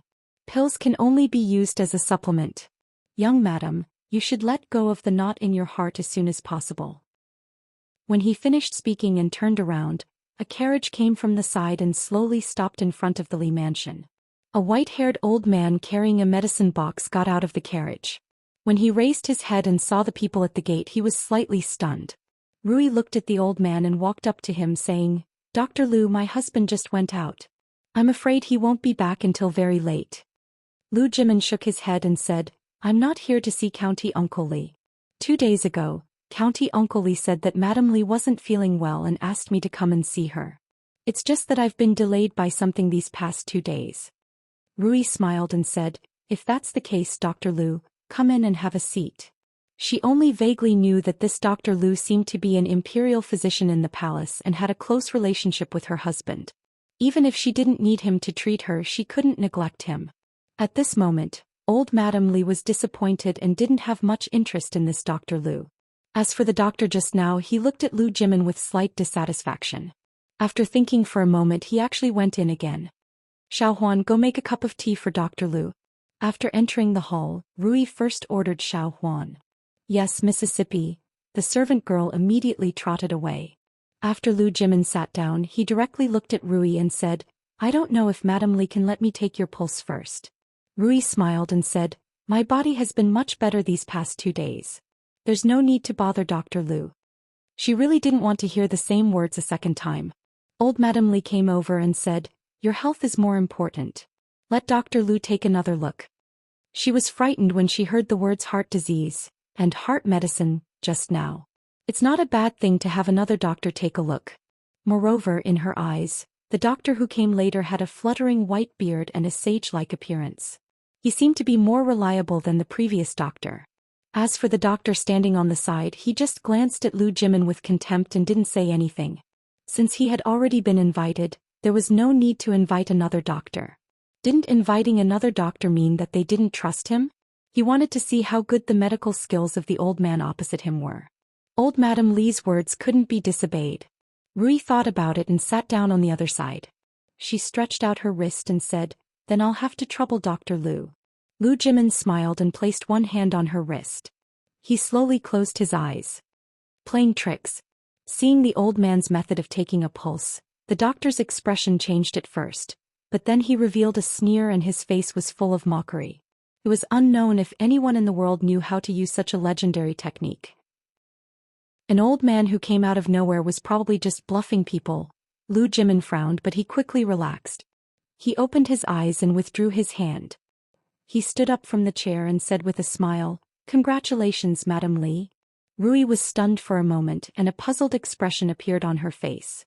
Old Madame Li was stunned for a moment. She seemed to have thought of something and suddenly got up. She quickly walked over and asked in disbelief, "Dr. Lu, you mean, Madame Li is pregnant?" Lu Jimin said with a smile, "You old man, you're talking nonsense." The doctor finally couldn't stand it anymore. He walked out from the side and said coldly, "I clearly didn't feel the pulse of pregnancy just now. You quack, how dare you talk nonsense?" The doctor looked at Lu Jimin and said loudly, "Tell me your name. I'll expose you to the government. I won't let you continue to swindle people." "Madame Li is pregnant not long ago. A quack really can't feel the pulse of pregnancy." Lu Jimin glanced at him and said, "As for my name, I'm Lu Jimin. Lu Jimin, right? I remember you. I'll go to the government today." The doctor said a few words and suddenly seemed to think of something. He murmured, Lu Jimin. He suddenly felt his legs go weak. His face showed a frightened expression. He stood unsteadily and fell on a chair. You are Lord Lu." At this time Xiaohuan came in from outside with tea and said, "Miss, there's a monk outside looking for you." Chapter 638. The old lady looked at Lu Jimin anxiously and asked, "Is this true? Is Rui really pregnant?" "What are you talking about?" What are you talking about? The doctor suddenly jumped up from his chair and looked at the old lady with dissatisfaction. What do you mean by this? Do you know who is standing in front of you? This is the imperial physician of this dynasty. Lord Lu's medical skills are unpredictable and unparalleled. If he says it's a pregnancy, it's a pregnancy. It can't be wrong. Shut up. Lu Jimin glared at him. Even he didn't dare to talk to the old lady of the Li family like this. If Uncle Li heard this, what would he think of him? Lord Lu, do you want to take a closer look? The old lady was still a little uneasy and asked anxiously. Lu Jimin smiled and said, Don't worry, old lady. Madame Li is pregnant not long ago. It's normal that ordinary doctors can't see it. Even I almost couldn't see it just now. Mrs. Pregnant. Xiao Huan put the tea on the table and hurried over. She looked at Rui's belly with her mouth wide open and asked with surprise and joy. Amit Ba. I wonder if Uncle Li is here. My master has something for you. A voice came from outside the door. The old lady turned around and looked at the young monk. She said in surprise, It's Master Mingjing. Is Master Tan Yin here? Master Tan Yin had a high status in the hearts of Buddhist believers in the capital.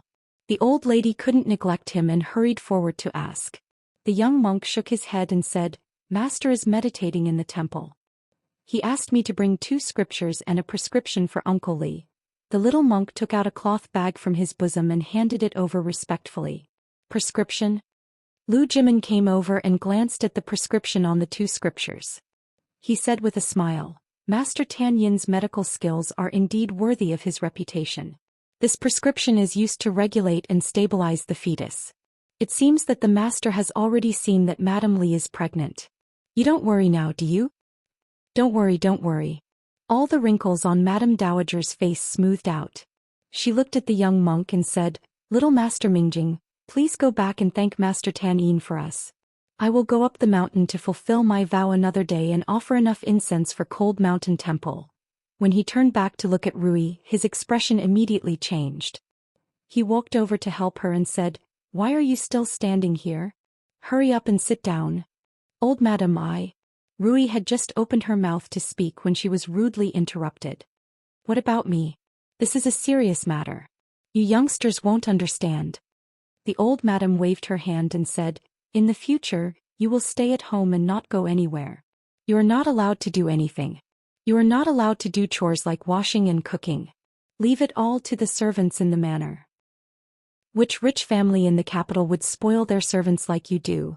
Madame Dowager turned around and said to the 2 maidservants outside the door with a sullen face, Did you hear that? If I see that you don't serve young madam well in the future, I'll kick you out of the house. Got it. The 2 maidservants hurriedly replied. In the time it took to drink a cup of tea, this news had spread throughout the Li manor. Housekeeper Li, who had always been harsh, was rarely generous. The maidservants and servants all received a lot of money. Even the horses in the stables were fed 2 handfuls of fresh grass. When Lu Jimin came, he only carried a small medicine box. When he left, even the carriage was stuffed full of gifts. The young monk was carrying a large pile of boxes.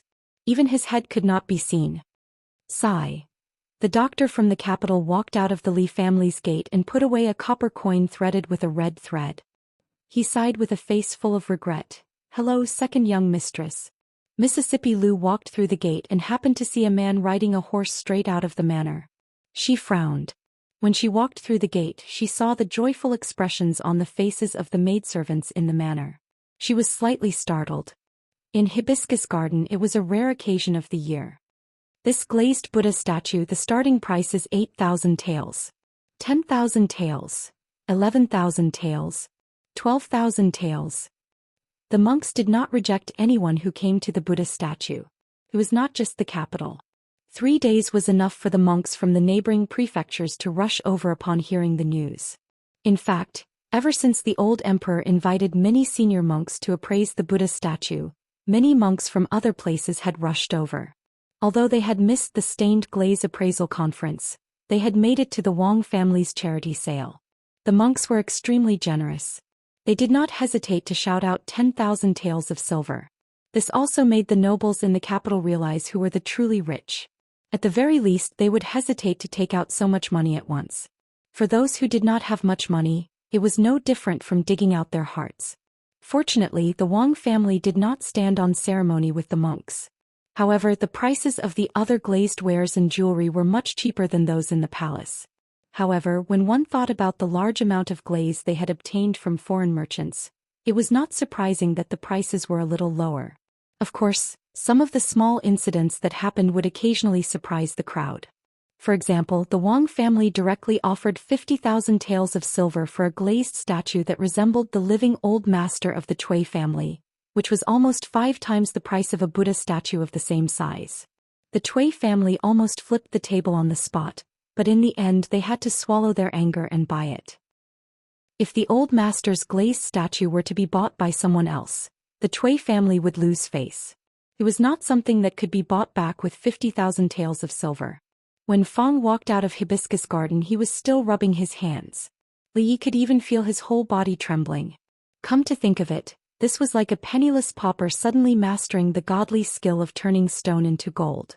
The fact that he could still stand there so steadily showed that his mental fortitude was not bad.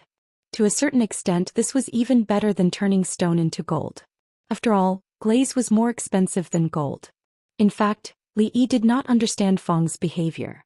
With Feng's current wealth, buying a big house was not a problem at all.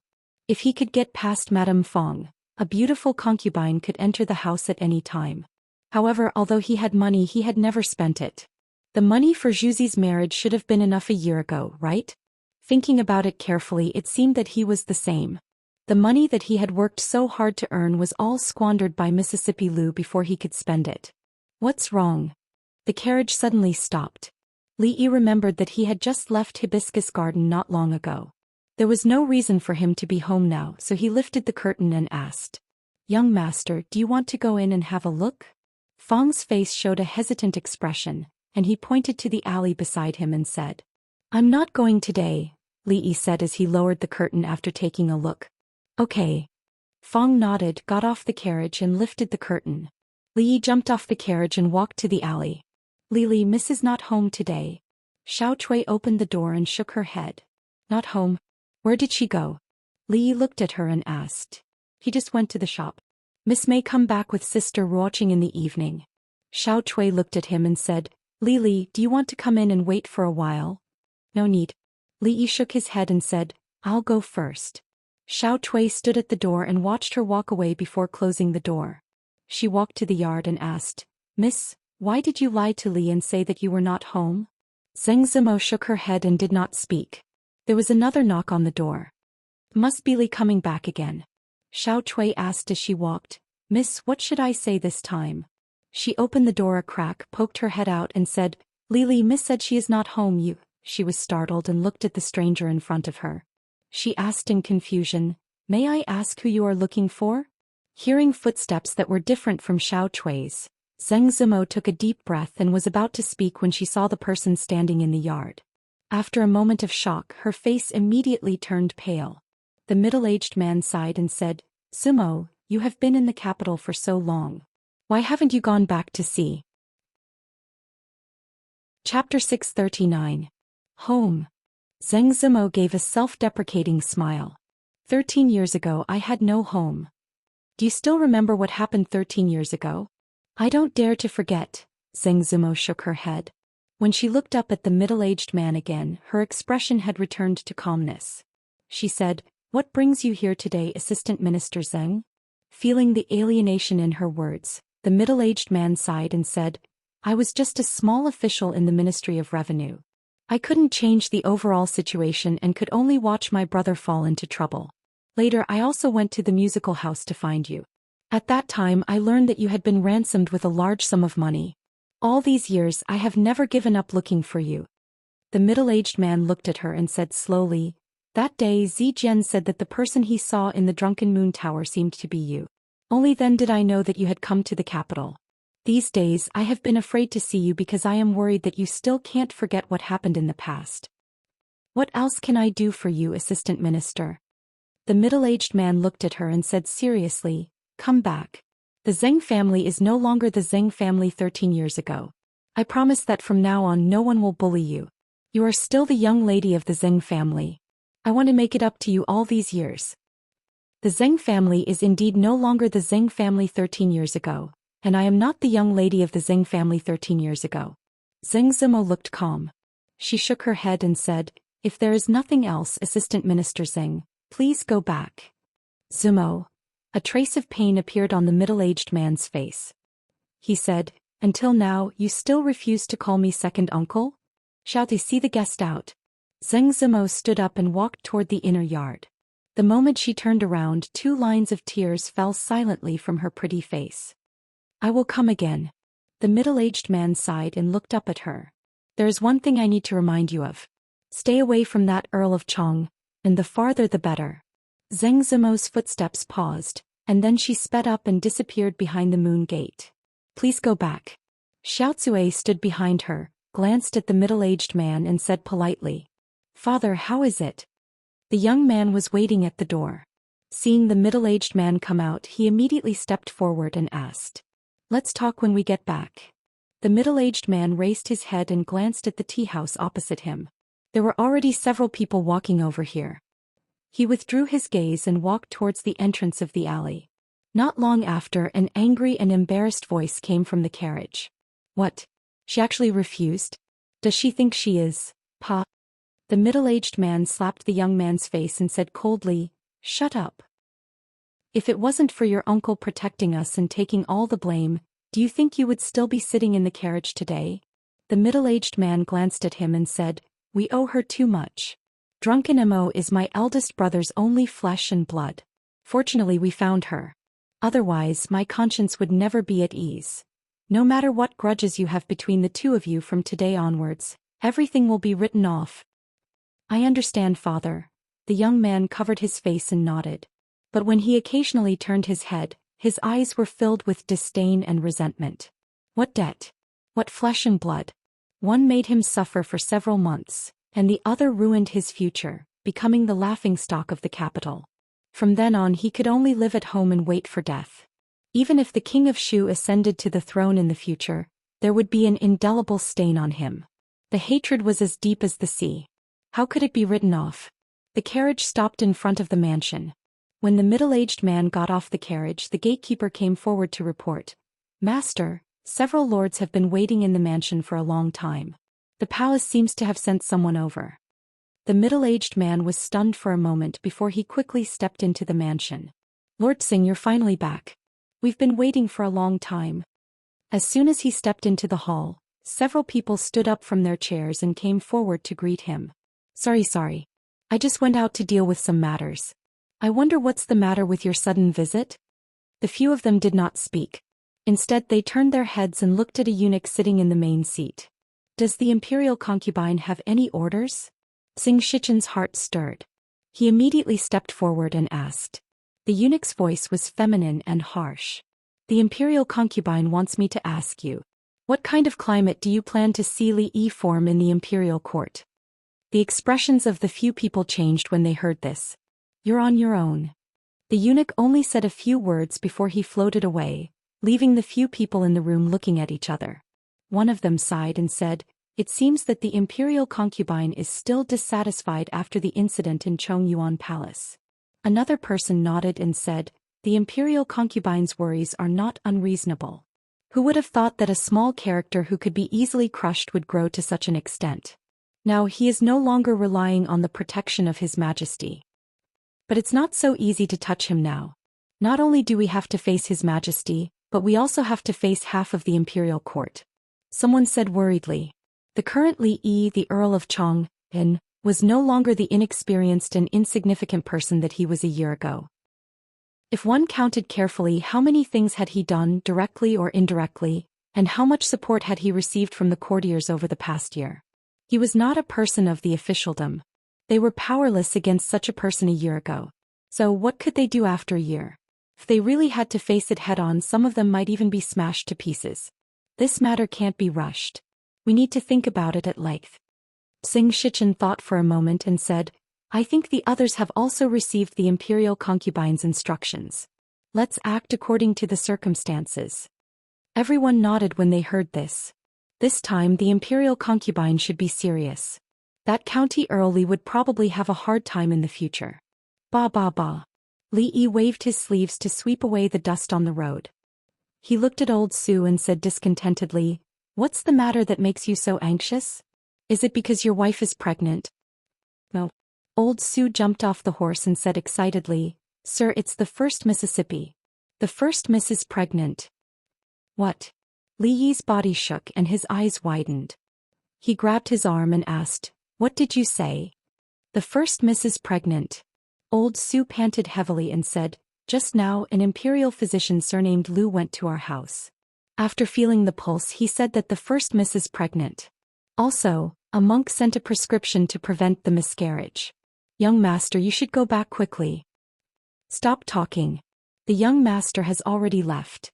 Fong patted him on the shoulder and said, pointing to the horse that was galloping away, "Hurry up." He waved the reins and the carriage started slowly. Young master, this time we must hold a banquet for 3 days. When the young master is born, we will hold a banquet for him for a month." Fong got off the carriage and rushed into the mansion. He stepped into the yard and said with a smile. The Fong family's sister-in-law came out of the room. She glanced at him and said, "Keep your voice down. Don't disturb the first Mississippi." Then she asked discontentedly, "Where is the young master? Why didn't he come back with you?" "What's more important than this?" Fong was stunned for a moment and said, "Didn't the young master come back on horseback long ago?" "No." The Fong family's sister-in-law looked confused. A Taoist nun in a loose Taoist robe led a horse and walked on a path in the forest. Li Yi sat on the horse and looked at the Taoist nun. He asked, "Senior, where are you taking me?" Chapter 640. The Qi Kingdom. The middle-aged Taoist nun didn't look back and said lightly, "The Qi Kingdom?" Li Yi's face changed. The place he wanted to go most now was his home, and the person he wanted to see the most was Rui, not the Qi Kingdom. He didn't want to talk nonsense with this Taoist nun here. Rui was pregnant. They were going to have a child. Rui would no longer have a knot in her heart because of this matter. This was the happiest thing that had happened to her since she came to this world. F*ck those Daoist nuns, and F*ck the state of Qi. If she hadn't hit his acupoints and if this Taoist nun hadn't been a master, he would have rushed back now. "Put me down. I want to go home." Li Yi looked at her and said, "What do you want? I'll give you whatever I can. As for silver, how much do you want?" The Taoist nun kept walking and asked indifferently, "The colored glass that appeared in the capital recently was all made by you, right? You want colored glass?" Li Yi was stunned and said, "You should have told me earlier that you wanted colored glass. Let me go back and I'll tell you how to make colored glass. You can sell it in the Qi Kingdom or the Zhou Kingdom.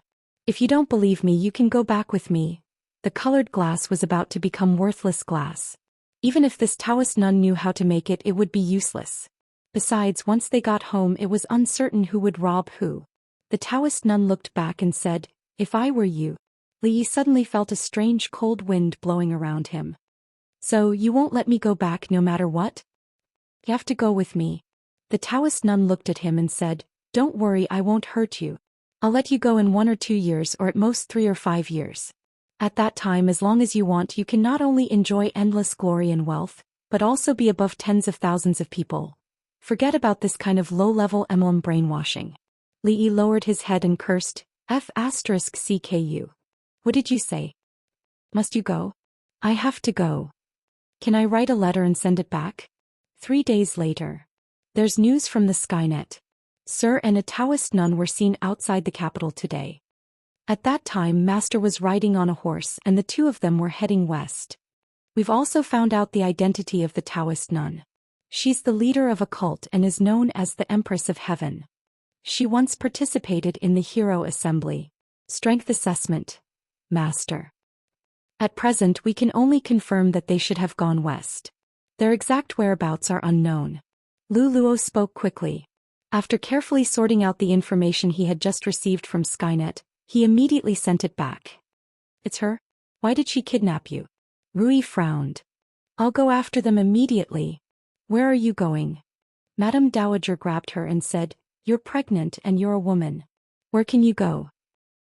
"I'll immediately send someone to the palace to report this matter to His Majesty. His Majesty will definitely send someone to investigate." "It's useless." Rui shook her head. How could Madame Dowager know how terrifying the Taoist nun was? Madame Dowager shook her head repeatedly and said, "No, absolutely not. If anything happens to you, how can I explain it to you when he returns? It's all my fault. It's all my fault." Fong squatted on the ground and grabbed his hair. His eyes were bloodshot. Rui glanced at him and shook her head. "Uncle Fong, don't be like this. The Taoist nun has the strength of a master. All the guards combined are no match for her. Don't worry. That boy is very clever. Little you stay at home and take care of yourself. I'll go there myself." A voice came from behind. Second granduncle walked in leisurely with his hands behind his back. Where are you going?" Madame Dowager asked in confusion. Mississippi Lu shook her head and said, "No, I can't fight with others in the future. If second granduncle leaves, what will happen to the family?" The old man frowned and said, "That's really troublesome. Recently there were more and more uninvited guests who secretly visited the family, and their strength was getting stronger and stronger. They used all kinds of means. Rui couldn't fight with others in the future. If he left, the guards of the Li family, including those ordinary masters, could not guarantee that nothing would go wrong. It was really a headache. I'll go." Mississippi Lu clenched her sword and said, "No." Rui refused immediately. "You're no match for the Taoist nun. I'll act according to circumstances." "No." Outside the Li family's mansion, the servants of the Li family looked at an unfamiliar old man standing at the door and asked, "May I ask who you're looking for?" Although the old man was a little sloppy, the people who could come to the county earl's mansion were all well-known figures in the capital. They didn't dare to judge a person by his appearance. "Killing a small county earl. If it weren't for the fact that I'm short of money these days, I wouldn't dare to do such a stupid thing." The sloppy old man threw a milky white lump into his mouth and said, "Is County Earl of Chong and Li in there?"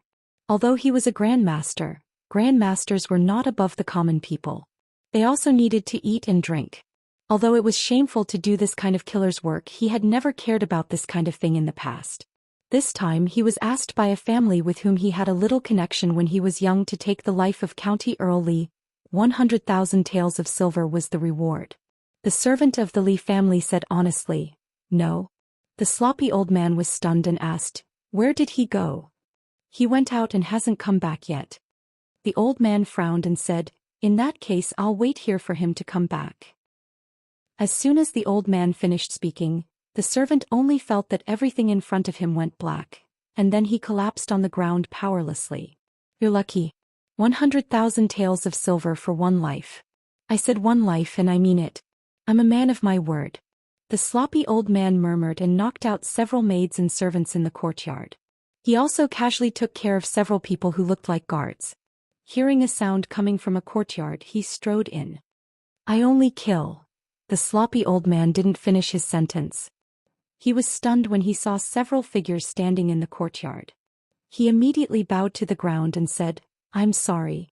I went the wrong way." Cough, cough. After saying that, he turned around and left without any hesitation. Because he was too nervous, the candy just now was stuck in his throat and he didn't dare to swallow it immediately. "Come back." An old voice came from behind. The sloppy old man stopped, turned around and knelt on the ground. "I have eyes but failed to recognize Mount Tai. Please spare my life, senior." His voice was trembling and cold sweat broke out on his forehead. "Not bad." The old man looked down at him and nodded with satisfaction. He said, "Get up." "What's the matter? Get up and talk." Chapter 641. "Did you hear me?" Second great uncle asked while lying on the rocking chair. "Yes." The sloppy old man stood aside respectfully and nodded like a chicken pecking rice. Second great uncle glared at him. "Listen carefully. Hurry up and go." The sloppy old man hurriedly reminded him, "Senior, I forgot the antidote." The old man threw a porcelain bottle over and said, "There are 100 antidotes here. Each one can suppress the poison in your body for 2 days. That is to say, 7 months at most. If you still can't bring her back after 7 months, what will happen?" The sloppy old man asked with a trembling voice. "Her limbs will be stiff and she will bleed from her orifices. Within 2 hours she will turn into a pool of pus." The sloppy old man's expression changed drastically and he said, "Senior, can you give me a few more?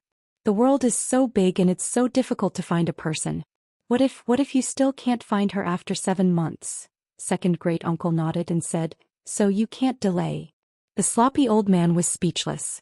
Not long after, the sloppy old man walked out of the Li family with a horse, looking dispirited. He lifted his sleeve and looked at his arm, looking even more dispirited. This time it was a real poison. Damned Daoist nun, damned old monster. He quickly got on the horse and put away the token in his bosom. With this thing he would be able to gather enough information along the way. Go. The old man waved his whip and a cloud of dust quickly rose on the road. Second great uncle, I'm worried about my husband. How about I go with him? Rui walked forward with an anxious look on her face. What's the use of you going? Second great uncle glanced at her and said, you're pregnant now. Can you fight with a guru? Don't use your true chi before the child is born. There has never been a lack of geniuses in the martial arts world. There were peerless masters who reached the top at a young age. Why didn't they have children? Also, have you forgotten why your father destroyed his own martial arts? If there's any mistake, you two won't be able to live in peace for the rest of your lives. Rui bit her lip and finally fell silent. Where's Rui? The old man suddenly asked. She went to Lumeng. Rui looked up at the west and sighed, I wonder how much Xiang has suffered. These fruits are all wilted and not fresh at all. Do you have pears? Give me 2 fresh pears. Li Yi laid comfortably on a soft bed and pointed at the blue-clothed man in the room. Where can I find fresh pears for you in this season? The blue-clothed man's eyes were almost spitting fire. He said angrily, moreover, this is a ship. Don't go too far. Are you coming? Wait a minute. The blue-robed man's face fell as he strode out of the room. Li Yi rubbed his head and threw a candied date into his mouth. He had been on the boat for 2 hours and his head was a little dizzy. Meeting that damned Daoist nun aside, today was actually a very happy day. He was finally going to have a child. This was something that he had never experienced in his 2 lifetimes. However, Rui must be very worried now. Xiao Huan must be crying. Mississippi Lu must be unhappy too. He had promised her another 100,000 taels of silver in a few days. He didn't know how long it would take. The old emperor was probably not in a good mood either. He had earned a lot of money these days. He had planned to persuade him to confiscate a few people's properties. This was the fastest way to earn money, but he had to wait until he came back. He still hoped that he could hang on for a little longer. If he died early, the Jing kingdom would be in chaos. After all, the king of Shu would not be able to return to the capital alive. The other princes would definitely be locked in a fierce battle. At that time, the eldest princess Yongning and the proud Lolita. The pears you wanted. The blue-clothed man walked in and placed 2 yellow pears on the plate on the table. You really have them? Li Yi asked in surprise. The corner of the blue-clothed man's mouth twitched. He had almost rummaged through the warehouse to find these 2 pears. This despicable fellow, how dare he make fun of me like this? If not for her ladyship's instructions, he swore that he would have killed him. Unfortunately, they are not fresh. Li Yi shook his head and said, oh yes, do you have wine? Drinking wine is a hindrance.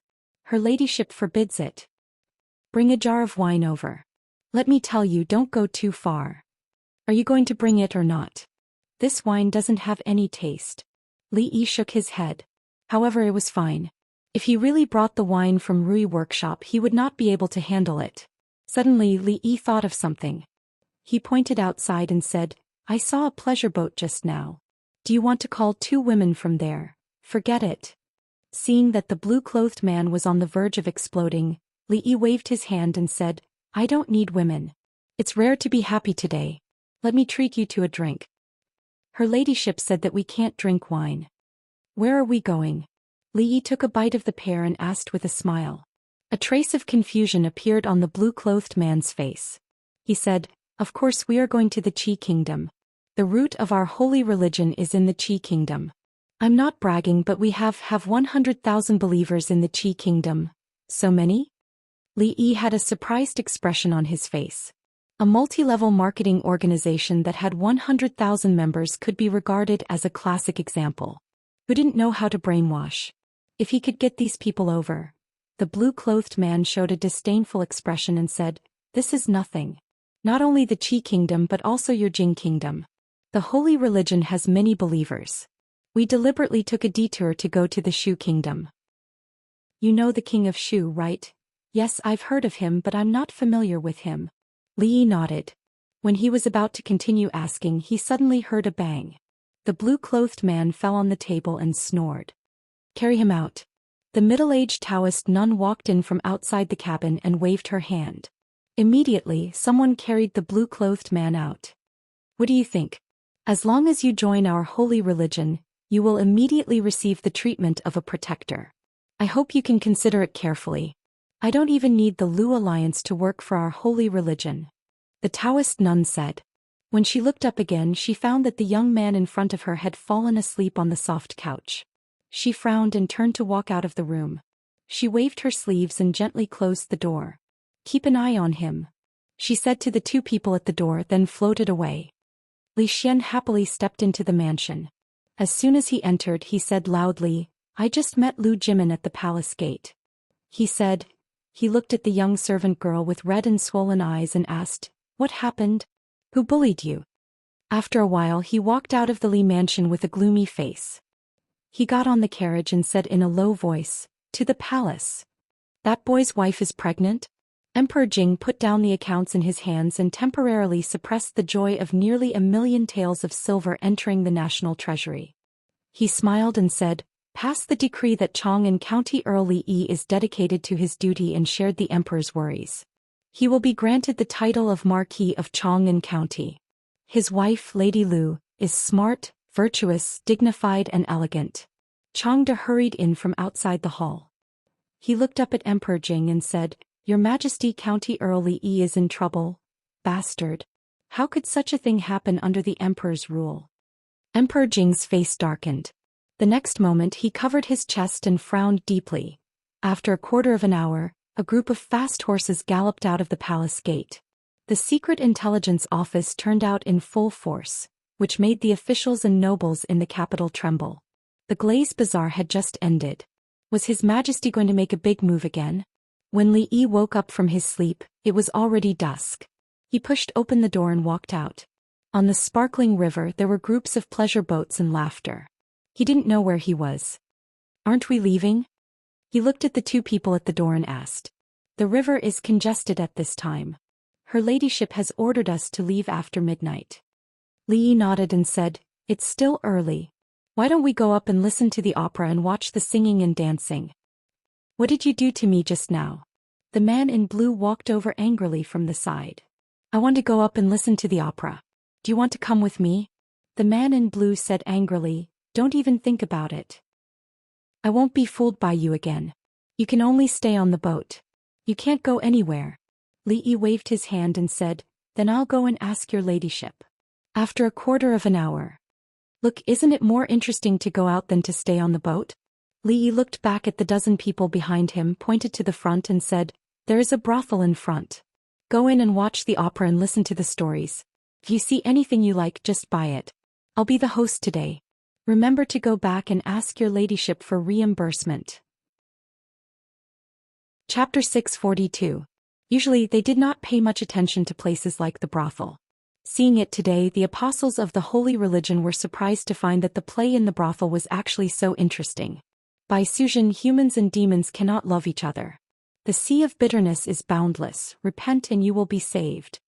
On the stage, a monk wearing a bright yellow kasaya held an alms bowl in his hand and pointed it at the woman in white on the ground. The woman looked up at the monk and said in a sad voice, Vahai, I and the official are really in love. Why are you so aggressive? Amit Ba. The monk said the name of Buddha and sighed, In that case I have to accept you. The audience under the stage shook their heads and sighed. What a love between humans and demons. The Legend of the White Snake was a long-lasting play. Even after watching it several times, they could still see some freshness in it. You old bald donkey, why did you break them up? I will kill you. A young man rushed onto the stage angrily and kicked the monk to the ground. The alms bowl rolled far away. The monk who was kicked to the ground was stunned. The white snake was stunned. The audience under the stage was stunned. The dozen apostles were also stunned. The plot of the Legend of the White Snake was wonderful, and the performance of the two actors on the stage was even more vivid. However, it was rare to see someone like this young man who was immersed in the play. Obviously, he really regarded the actor who played Fahai as an old bald donkey who wanted to break up the lovers. Several strong men hurried onto the stage and walked in the direction of the young man. However, they were stopped by two men who jumped onto the stage. "Get out of the way, don't interfere with the performance." Several strong men were about to come over. However, although the two people were thin and weak, their strength was not small. The few men could not cross their line of defense at all. That Fahai tore off the kasaya on his body. He wanted to cry but had no tears. He said, "I am not Fahai." He rubbed his butt and his heart was really full of mixed feelings. Although he had been kicked as an actor, what could be more proud of than playing a role to the point where the audience couldn't tell what was inside or outside the play? "I am sorry, I am sorry." The young man finally came to his senses and said awkwardly. He jumped off the stage and said in a low voice, "What are you waiting for? Haven't you embarrassed yourself enough?" After saying that, he quickly walked out of the door. The few of them exchanged looks and shook their heads. He was the one who was embarrassed, not them. However, the old monk had acted really well. They nearly had the urge to jump up and beat him to death. Seeing that the young man had already walked out, they hurriedly followed. "Haha, that young man was really interesting. It's also because of that guy's good acting. He really brought Fahai to life. To be honest, I also wanted to rush up and kick him. Haha, I agree, I agree." A burst of laughter came from below the stage. The monk climbed up from the stage and said with a smile, "Thank you for your appreciation. This show is over. The next show, Flooding Jinshan, will begin in 15 minutes. Amidst the laughter of the crowd, he slowly retreated behind the curtain and took out a small wooden tablet from his bosom. After carefully examining it, his expression suddenly changed. "Quick, prepare the horses, we're going to the capital." At the same time, Li Yi, who had walked out of the brothel, secretly sighed. The brothels scattered in various places would only hire some people to be responsible for maintaining order. They were all ordinary men and few of them knew martial arts. The 11 people following him were not easy to deal with. Moreover, the Daoist nun was not far away. He knew better than anyone else the strength of a guru. The only thing he could do at the moment was to send a message back. "Thank God, my husband is fine." As Ru Yi held the wooden token in her hand, her worried heart finally calmed down. A bald man panted and said, "It was not convenient for His Excellency to reveal his identity at that time, so he made this urgent plan. I didn't dare to delay and immediately came here overnight." "You've worked hard." "Not at all, not at all." The man smiled and said, "It's His Excellency who has given us performers a living. It's our honor to do something for His Excellency." "Thank you very much." Rui looked at him and turned her head to say, "Uncle Li, go to the cashier and withdraw 1,000 taels of silver." The little maid ran out with swollen eyes and said in a panic, "First miss, second miss is missing. She hasn't come back since last night." The morning assembly had just ended. The courtiers walked out of the main hall with confusion, shock and doubt on their faces. It was rare for so many emotions to appear on the faces of hundreds of officials on such a large scale. Uncle Li of County Li was missing. Uncle Li, who was the most favored by the emperor in today's court and could influence half of the court, was missing. His Majesty was in a very bad mood today. The morning assembly that usually lasted at least 2 hours ended in less than a quarter of an hour. The strangest thing was that an official was kicked by the furious old General Shui just because he had a little doubt about the calculation school. His Majesty did not say a word and just announced the end of the assembly. Until now, they still hadn't recovered from this news. An hour later, in an official's mansion. "Li is missing. Should we forget it? Let's put this matter aside for now. If he was still in the capital, this would be a dispute in the court. But now that he is missing, if we take the opportunity to make a move, I'm afraid it will anger a lot of people." "You saw it, old General Shui in the main hall just now. I also don't think it's appropriate. Whether it's those people in the imperial court or His Majesty, they won't allow anyone to add insult to injury at this time.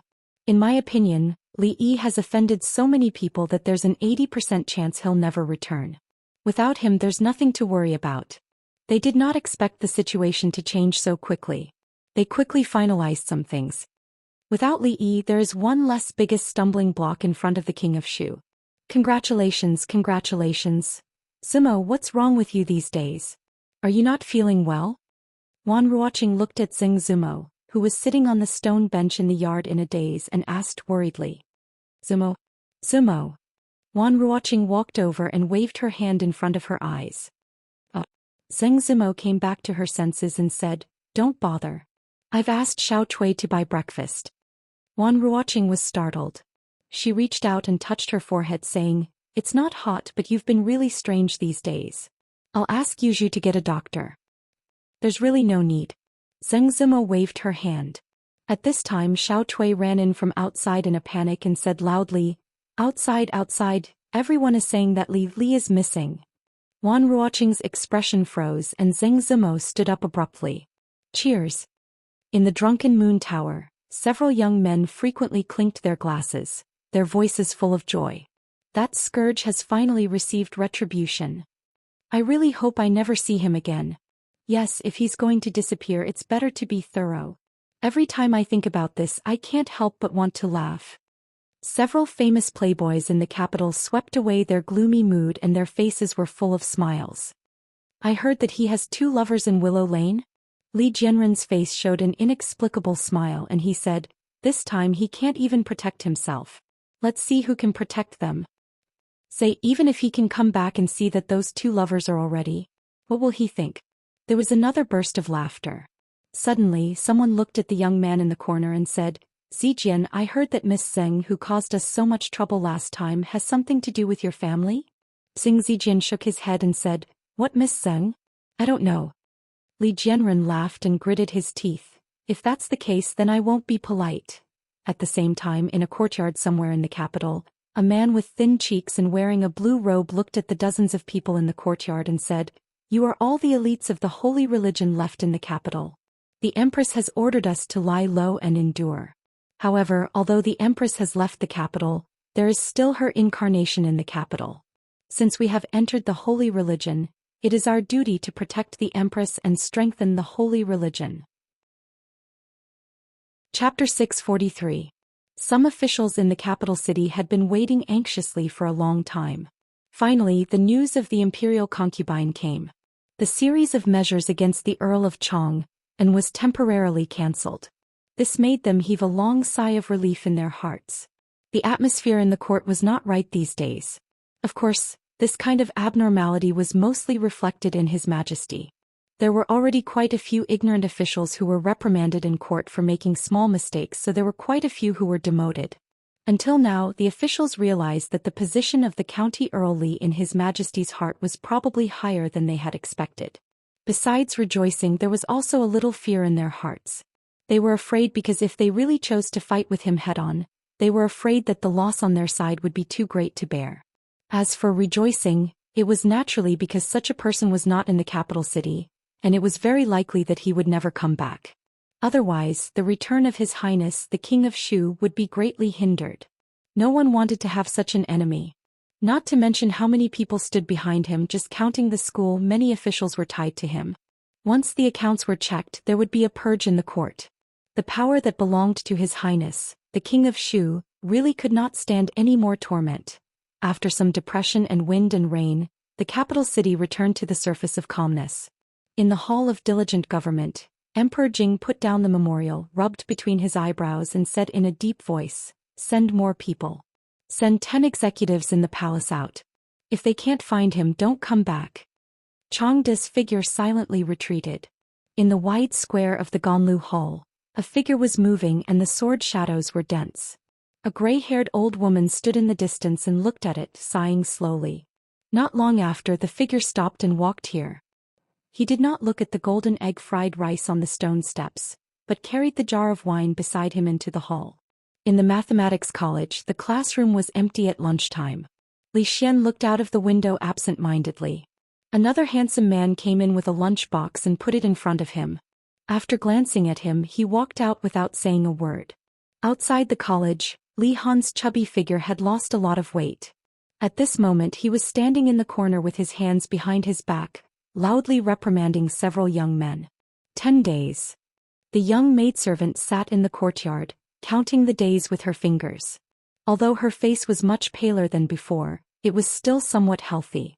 Son-in-law had sent a letter a few days ago, saying that he had an urgent matter to attend to in a faraway place and would only be back after a very long time. How long was a very long time? A month? Or 2 months?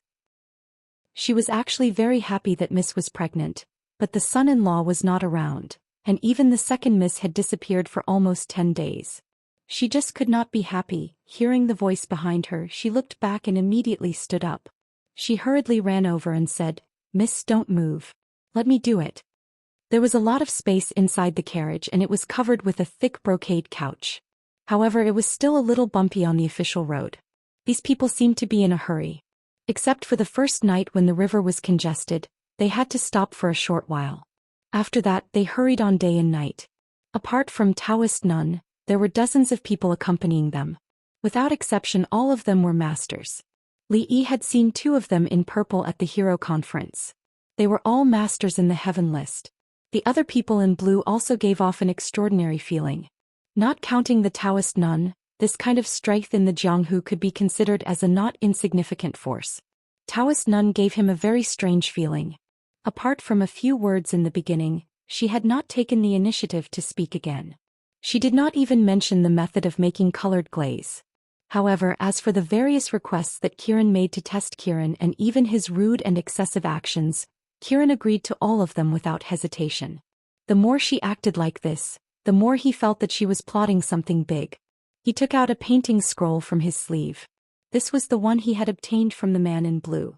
After slowly unfolding it, he saw the woman in the painting. A look of confusion appeared on his face. "I don't think so."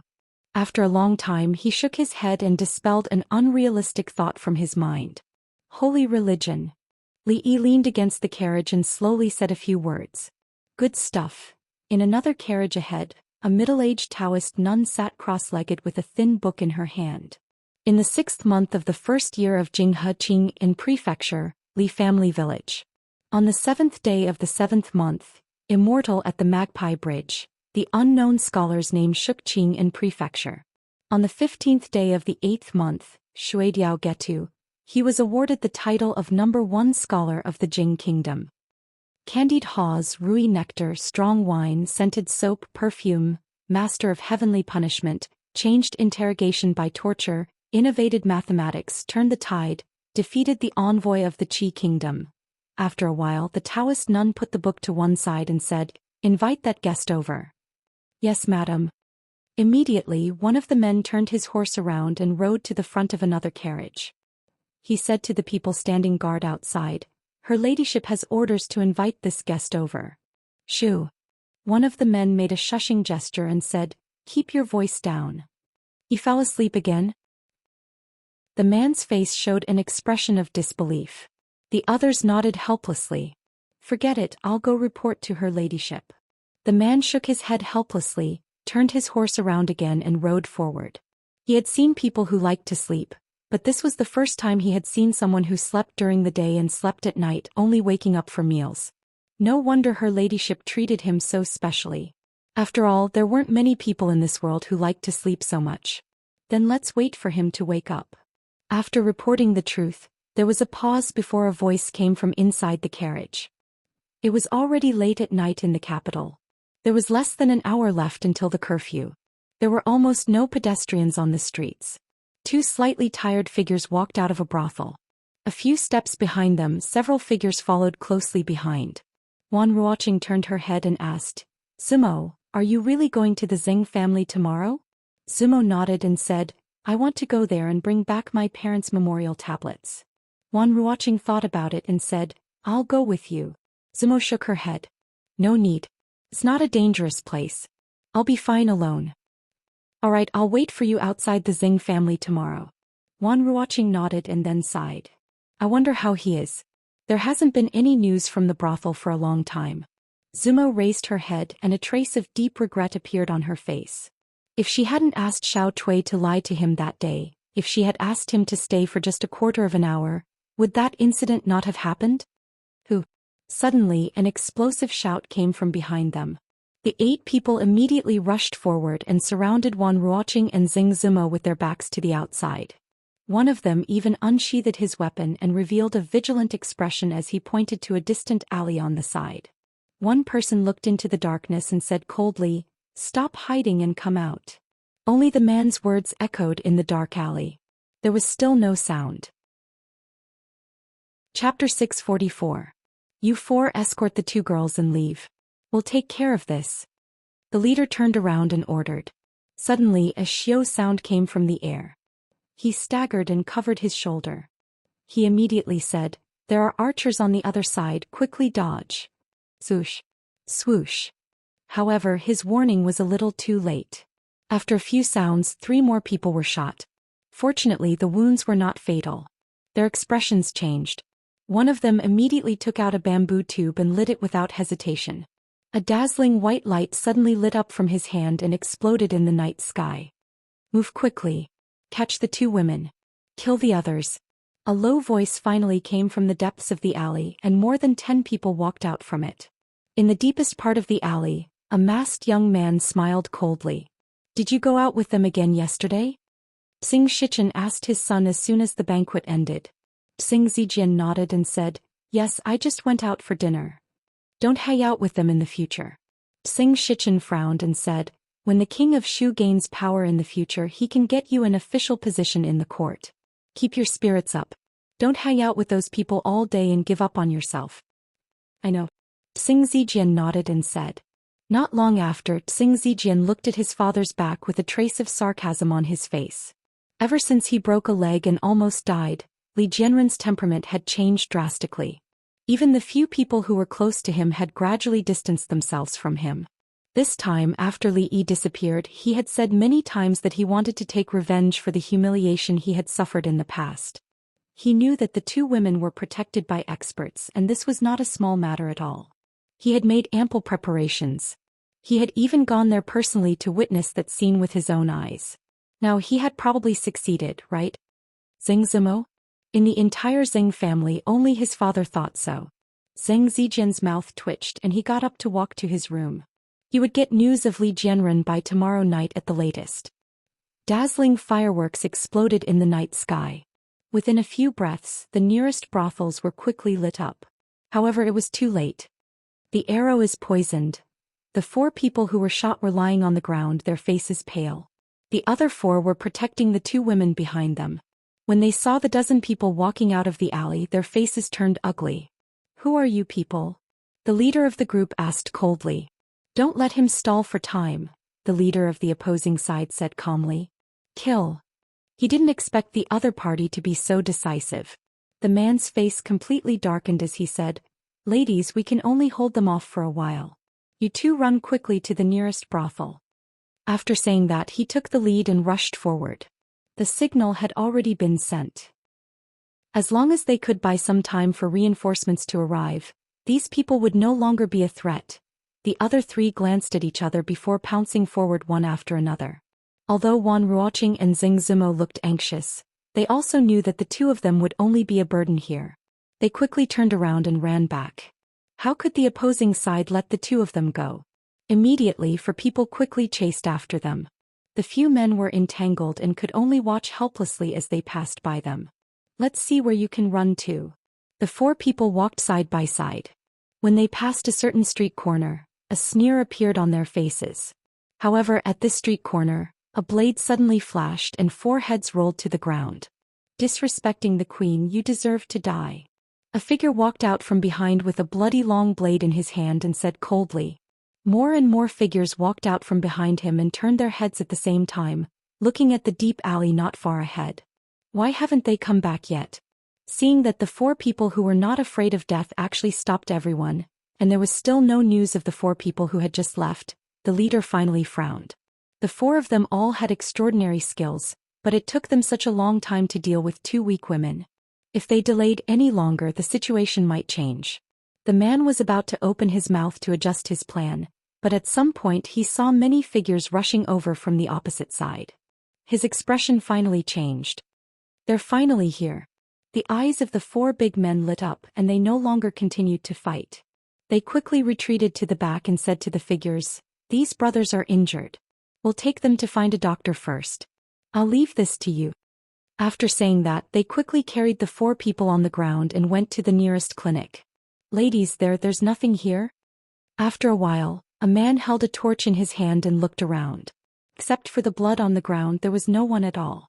It was clearly here just now. They just told us to go first.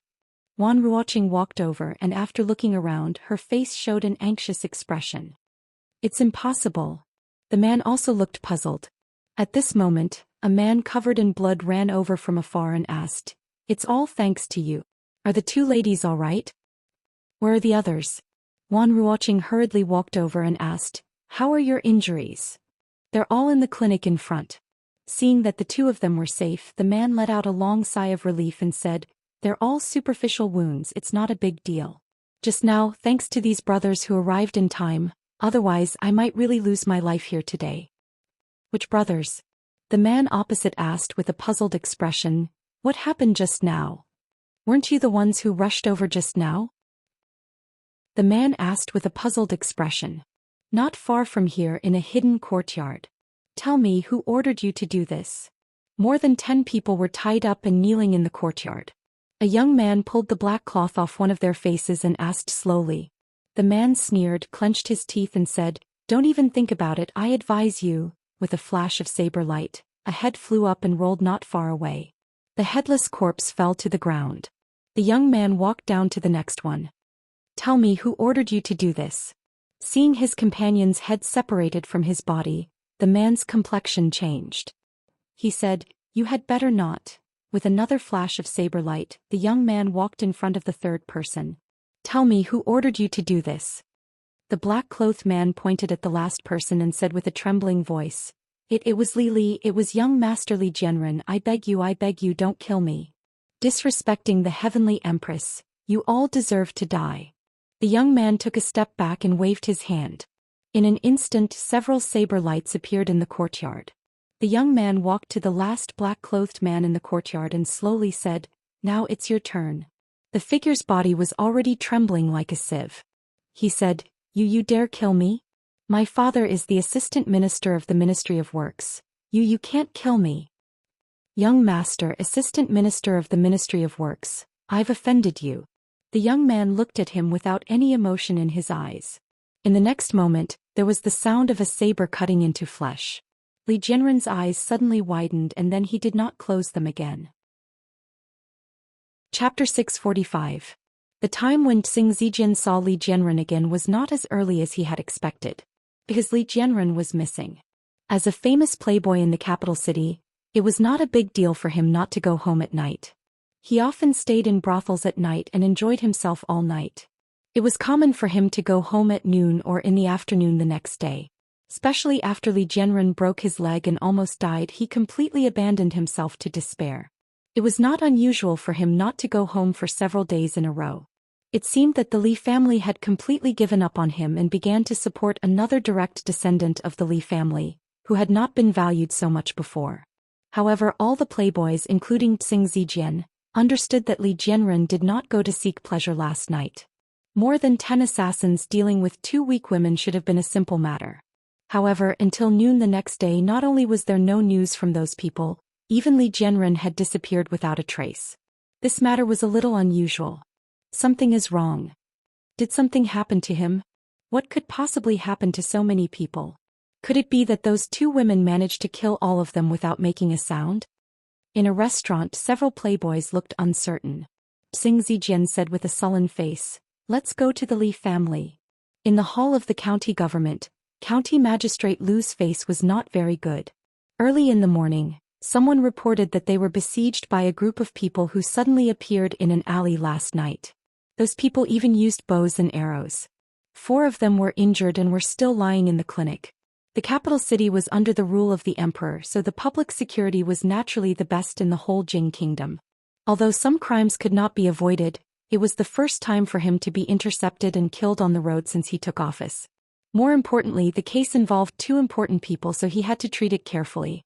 Seeing a constable coming in from outside, County Magistrate Lu stood up and asked, "Have you found anything?" The bailiff cupped his hands and said, "Sir, we are already following the traces of blood left at the scene. I believe we will have results very soon." County Magistrate Lu frowned. This case was also strange. According to those men, they were almost unable to hold on last night, but a group of people suddenly appeared and saved them. At that time they were in a hurry to treat their companions. When they came back later, they found that the group of villains and the reinforcements had disappeared at the same time. What was even more bizarre was that they didn't know who had saved them. Two groups of people suddenly appeared and disappeared. This was the first time he had encountered such a strange case in his many years as an official. A bailiff came over and reported, "Darren, the servants of Assistant Minister Li's family have come to report that their young master has gone missing." "Which Assistant Minister Li?" County Magistrate Lu raised his head and asked. The bailiff replied, "Assistant Minister Li of the Ministry of Works." "How long has he been missing?" 12 hours. County Magistrate Lu waved his hand and said, "Let them search all the major brothels in the capital first. If they can't find him in 72 hours, then come back to report." 12 hours was nothing for the group of playboys in the capital. There was once a playboy among playboys who stayed in a brothel for 7 days and 7 nights. He set a record that still hadn't been broken. County Magistrate Lu said impatiently and said to another bailiff, "Let's go and see how their investigation is going."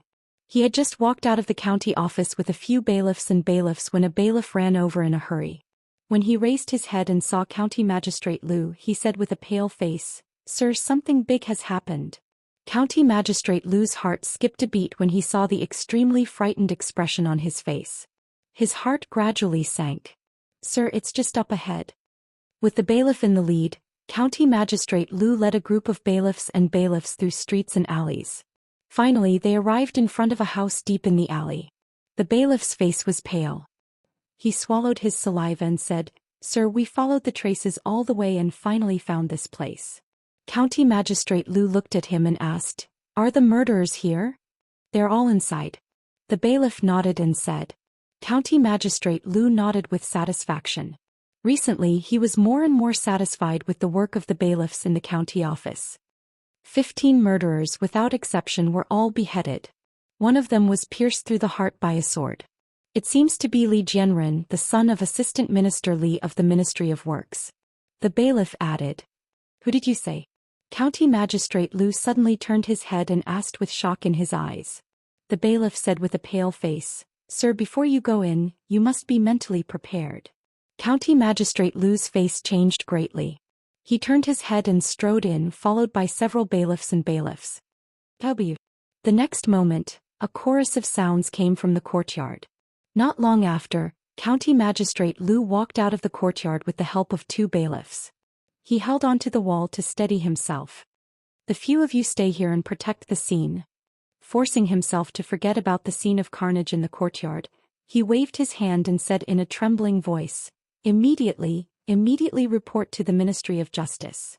16 people had died and 15 people had their heads chopped off. Looking at their clothes, it should be what the man had said. They were undoubtedly the people who had ambushed them last night. However, he didn't expect that these people who were supposed to be murderers would all die a violent death. Although the pool of blood in the courtyard had solidified, the pungent smell and the cruel scene still attacked all his senses. More importantly, the son of Assistant Minister Li of the Ministry of Works was among the dead. Previously, the son of the Vice Minister of the Ministry of Rights had been poisoned to death, which had enraged His Majesty and almost turned the entire capital city upside down. This time even the son of the Assistant Minister of the Ministry of Works had been killed, and more than 10 other people had died. This was the most serious case that had happened in the capital city in recent years. Moreover, the son of the Vice Minister of the Ministry of Works had led a group of killers to kill 2 women. This was another big case. It should be noted that there was still no conclusion to the murder of the son of the Vice Minister of the Ministry of Rights, the framing of Miss Zheng and the night attack by the men of sacrifice. No matter how he looked at it, this matter was not something he could be involved in. It could be predicted that there would be a reign of terror in the imperial court this time. He sent bailiffs to report this matter everywhere. When he walked back to the county office, his legs were still a little weak. He had just sat down when someone suddenly came to report that Assistant Minister Li of the Ministry of Works had come to visit. The Assistant Minister of the Ministry of Works was only half a rank higher than him. As the magistrate of the capital city, he didn't need to be too humble. However, at this moment his expression was quite complicated because he didn't know how to tell the news to the assistant minister. The bailiffs had just been sent out by him and shouldn't have arrived at the Li family yet, which meant that Assistant Minister Li didn't know that his son and he were already in 2 different worlds. "Lord Lu." The middle-aged man came over and saluted him. With a complicated expression, Magistrate Lu returned the salute and said, "Lord Li, my son didn't return last night. I was really worried that something had happened to him. I'm afraid I'll have to trouble Lord Lu this time." The middle-aged man looked at the unfamiliar magistrate of the capital city. At this moment he had already learned what had happened from Zheng Zijian and others, so he was worried. Naturally, he wouldn't think that his son didn't return last night because he was seeking pleasure in a brothel. After learning that Lord Lu didn't attach much importance to this matter, he hurried over immediately. Magistrate Lu sighed and said, "To tell you the truth, Lord Li, we've found your son." "Where's he?" The middle-aged man's face lit up. Chapter 646. In a courtyard deep in a street in the capital city, Jianren, Assistant Minister Li of the Ministry of Works, was pale and bloodless. He slowly squatted down and touched Li Jianren's cold body. There was a long sword in the young man's chest. His eyes were wide open and his mouth was open. One could vaguely see the fear in his eyes. His body was already cold.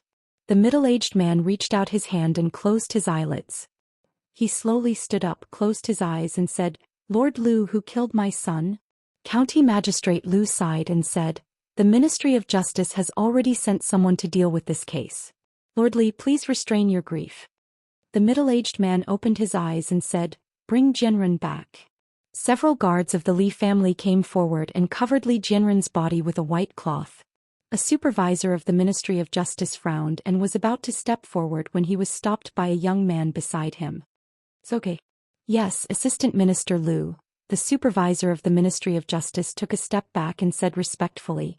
The middle-aged man and several guards of the Li family left with Li Jianren's body. From beginning to end they didn't say a word. 1. County Magistrate Lu looked at the young man beside him and opened his mouth. Only then did he realize that the person in front of him was no longer a constable under him, but an assistant minister of the Ministry of Justice. In terms of official rank he was even higher than him. He changed his words and said, "Assistant Minister Lu, I'll leave this case to you. I'll ask them to hand over the file to the Ministry of Justice later. I'll leave this case to you."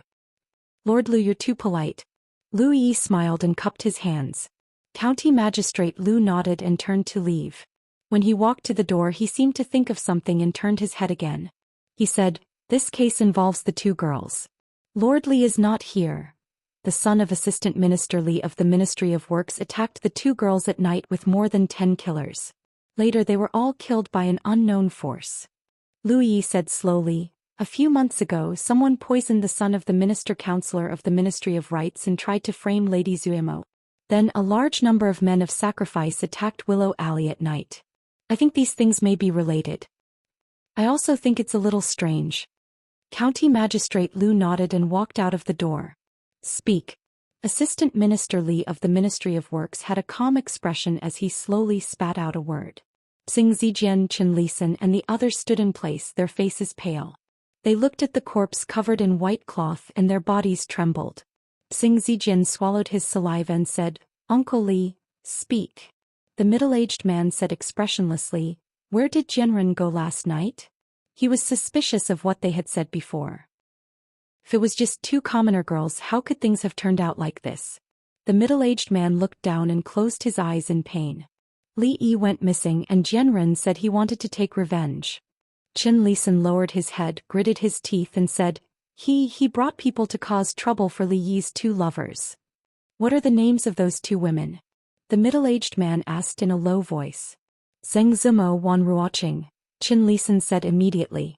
The middle-aged man repeated the two names a few times, then turned around and walked out of the door without looking at the playboys again. Li Jianren was dead. Li Jianren was actually dead. Zheng Zijian still couldn't accept this reality when he walked out of the door of the Li mansion. There was no suspense at all. Why did it end up like this? Qin Yu was slapped by Li Yi in public and King Duanyang was kicked away by Li Yi. The most serious thing was that His Royal Highness King of Shu was beaten up, and they, the Popinjays, were beaten by His Majesty. However, Li Jianren's body was just in front of him. Just yesterday they were still drinking and chatting merrily, talking about how they would take revenge on that person. Why did everything change after he left? It became even more. Zheng Zijian didn't know how he walked back home until he felt a burning pain on his face. He raised his head in disbelief and looked at his father, who was glaring at him. "You bastard!" When Xianxia slapped him a second time, blood was already flowing out of the corner of Xianxia's mouth. However, these two slaps didn't seem to vent Xianxia's anger. He looked around and actually picked up a chair beside him. A middle-aged woman rushed forward and hugged him tightly. She said to Xianxia, "What are you waiting for? Run." Xianxia's expression changed. He immediately flashed back to his room and closed the door from the inside. Unfilial son, open the door. The assistant minister's face was full of anger. He punched the door, but there was no movement inside. Xianxia leaned against the door with a pale face. After knocking a few times, Xianxia's expression darkened. He took a step back and said, "Someone lock this door and open it in 3 days." The woman's expression changed and she hurriedly said, "Master, no 3 days, Xian will starve to death in 3 days. If he really starves to death, I'll pretend that I never gave birth to this unfilial son." Xianxia put away the key, waved his sleeves and strode away. The woman stood by the door. After a long time she sighed and said, "Xian, you are muddle-headed." Inside the room, Xianxia sat by the table. His mouth was dry, but there was not a drop of water in the teapot on the table. He looked ahead with a blank expression. His mind was filled with Li Jianren's pale face. At that time they stopped those people. Drunken Ink and I went back to the brothel to get help. I vaguely remember that someone chased after us, but I don't know why they didn't catch up. Wan Ruoqing described the situation last night. Lu Yi recorded it on the side. Wan Ruoqing looked at him and asked, "Who saved us? What happened to those bad people?" Lu Yi put down his pen, smiled and said, "We are still investigating." Wan Ruoqing thought about it and said, "Do I need to go with you to the yamen?" Lu Yi shook his head and said, "No, don't worry. I will definitely investigate this matter. However, I will have to trouble you these days. Just stay in this yard and don't go out easily." Wan Ruoqing nodded. "Ladies, I will take my leave." Lu Yi stood up, cupped his hands and walked out the door. When he looked up, he saw the assistant minister of the Ministry of Works coming over with a group of people. Lu Yi stood where he was and asked, "I wonder why Lord Li has come here? I suspect that my son's death has something to do with the 2 women living here. I didn't expect Lord Lu to be 1 step faster." The assistant minister of the Ministry of Works stood opposite Lu Yi and said, "Those 2 women must have been escorted back to the Ministry of Justice's yamen, right?" Lu Yi shook his head and said, "I have already investigated. There is something hidden in this case and it has nothing to do with these 2 women. I'm afraid Lord Li has suspected wrongly this time. This is a serious matter. We can't let go of anyone suspicious." The middle-aged man stared at Lu Yi and said through gritted teeth, "Lord Lu, don't bend the law for personal gain. I will not let go of a bad person, nor will I wrongly accuse a good person. As for how to solve this case, Lord Li doesn't need to worry about it." Lu Yi walked past him and said to the people guarding to the side, "Go to the Secret Intelligence Office and bring a team here to protect these 2 women. They are important witnesses and cannot be lost. If anyone tries to force their way in and take them, kill them on the spot." Yes. Although Lu Yi was temporarily the assistant minister of the Ministry of Justice, he was still a member of the Secret Intelligence Office and still had the authority to mobilize the power of the Secret Intelligence Office. The people immediately nodded. "Lord, what should we do?" Someone beside the assistant minister of the Ministry of Works asked with a slightly changed expression. The middle-aged man's face was as dark as still water. He turned around and squeezed out a word from between his teeth, "Go." Chapter 647. There were many things happening in the capital these days. There were always some unimaginable things happening under the feet of the emperor. The disappearance of the Count of Chong and Li Yi had not completely passed. The death of the son of the assistant minister of works was like throwing a boulder into a calm lake, once again setting off monstrous waves. There was a lot of discussion among the people. This was not the first time something like this had happened. It had not been long since the son of the assistant minister of rights had been poisoned to death. Now, an even more famous playboy with a higher status in the capital had disappeared from the public's sight forever. This made the ordinary people feel very unsafe.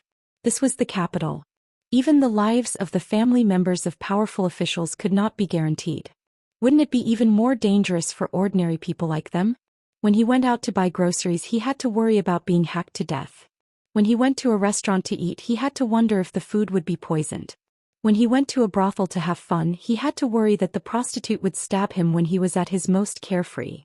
The people lost their sense of security and naturally became resentful. There were many more complaints and worries in the streets and alleys as well as in the brothels. The following matters were left to the imperial censors, who were in disguise and hiding in every corner. In less than half a day, the imperial censors piled up on the emperor's desk like snowflakes. In the court, all the officials were silent. Emperor Jing sat on the dragon throne and said nothing. The atmosphere was extremely oppressive. An imperial censor walked out and said, "Your Majesty, those criminals are so crazy. This case has already had a great impact in the capital. If it is not eliminated in time, I'm afraid there will be unrest among the people. Yes, if this case is not strictly investigated, I'm afraid they will be even more presumptuous in the future. What face does the government have under the emperor's feet?" Everyone knew that the emperor was not in a good mood recently. At this time, only a few imperial censors dared to speak. "Louis, have you found out who did this case?" After some time, Emperor Jing's voice came slowly. Lu Yi, dressed in official robes, stood out from the crowd. He bowed and said, "Your Majesty, this case has just been handed over to the Ministry of Justice. I have already sent people to investigate." "Investigate?" A voice came from behind Lu Yi. Assistant Minister Li of the Ministry of Works walked out and said, "The criminal who killed my son is clearly related to those two women," but Assistant Minister Lu turns a blind eye to them. Is this the strict investigation that Assistant Minister Lu spoke of? The Assistant Minister of Works had just lost his son. It could be said that he was in an extremely tragic state. The moment he spoke, Lu Yi immediately became the center of attention in the hall. "What two women? What's going on?" Emperor Jing frowned and asked. "Your Majesty, my son had a conflict with two women last night and didn't return for the entire night. He died this morning." The Assistant Minister of the Ministry of Works said in a sorrowful voice. Assistant Minister Lu clearly knows that those two women are the key to this case, yet he ignores them. "I cannot help but suspect." After a moment of silence in the hall, there was an uproar. They had all heard of Lu Yi's name. He was an expert in solving cases and could be said to be a genius in investigating and interrogating cases. He was highly regarded by His Majesty. In just over a year, he was promoted from a small constable to the position of Assistant Minister of the Ministry of Justice. Everything he had today was given to him by His Majesty, and His Majesty could take these things back at any time. If Lu Yi protected someone he shouldn't have in such a serious case, not only His Majesty, but many of the court officials present would not let him go.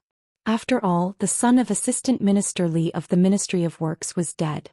Who could guarantee that the next person to die would not be someone from their family?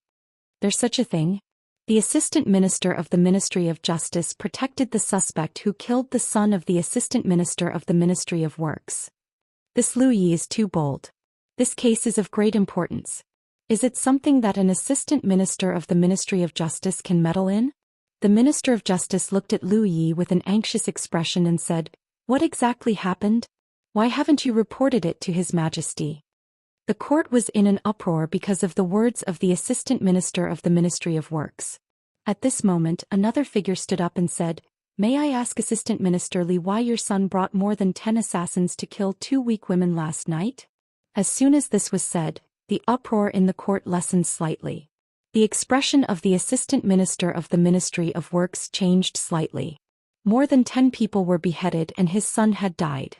This was the most important thing in this case. As for the other things, they were not so important. No one bothered to investigate the matter of the two women. Compared to his son, the two women were insignificant. They had to die. Whether or not Jianren's death had anything to do with them, they had to die. When he turned to look at the person who spoke, his expression changed again. Xianxia, the Assistant Minister of the Ministry of Revenue, Xianxia. Both of them belonged to the King of Shu's faction and were core figures. Although they were not close friends, they had some friendship. He would not be surprised if it was anyone else who said that. Why did it have to be him? "I only know that my son's body is now in the Li family. The two women who are related to this case are fine. I only want to seek justice for my dead son." The assistant minister of the Ministry of Works lowered his head and said. He looked around. In the court, several figures stood up. What interception? Emperor Jing asked in a deep voice. Your Majesty, I was about to report this to you. Lu Yidong raised his hands in a salute and said, Last night around 11 o'clock Li Jianren, the son of Assistant Minister Li of the Ministry of Works, led a dozen or so assassins to surround and kill 2 women in a dark alley in Jingdou. 4 of the guards protecting the 2 women were injured. Later they were rescued by a group of mysterious people. When they returned to the scene, the group of mysterious people, Assistant Minister Li and 15 assassins had all disappeared. It was not until this morning that we found the bodies of a total of 16 people including Li Jianren somewhere in the capital. Emperor Jing frowned. The son of the Assistant Minister of the Ministry of Works was killed, and the son of the Assistant Minister of the Ministry of Works surrounded and killed women in the capital. These were 2 different things. One of the 2 girls is called Zheng Zimo, Lu Yizhong said. Zheng Zimo. A trace of doubt appeared on Emperor Jing's face.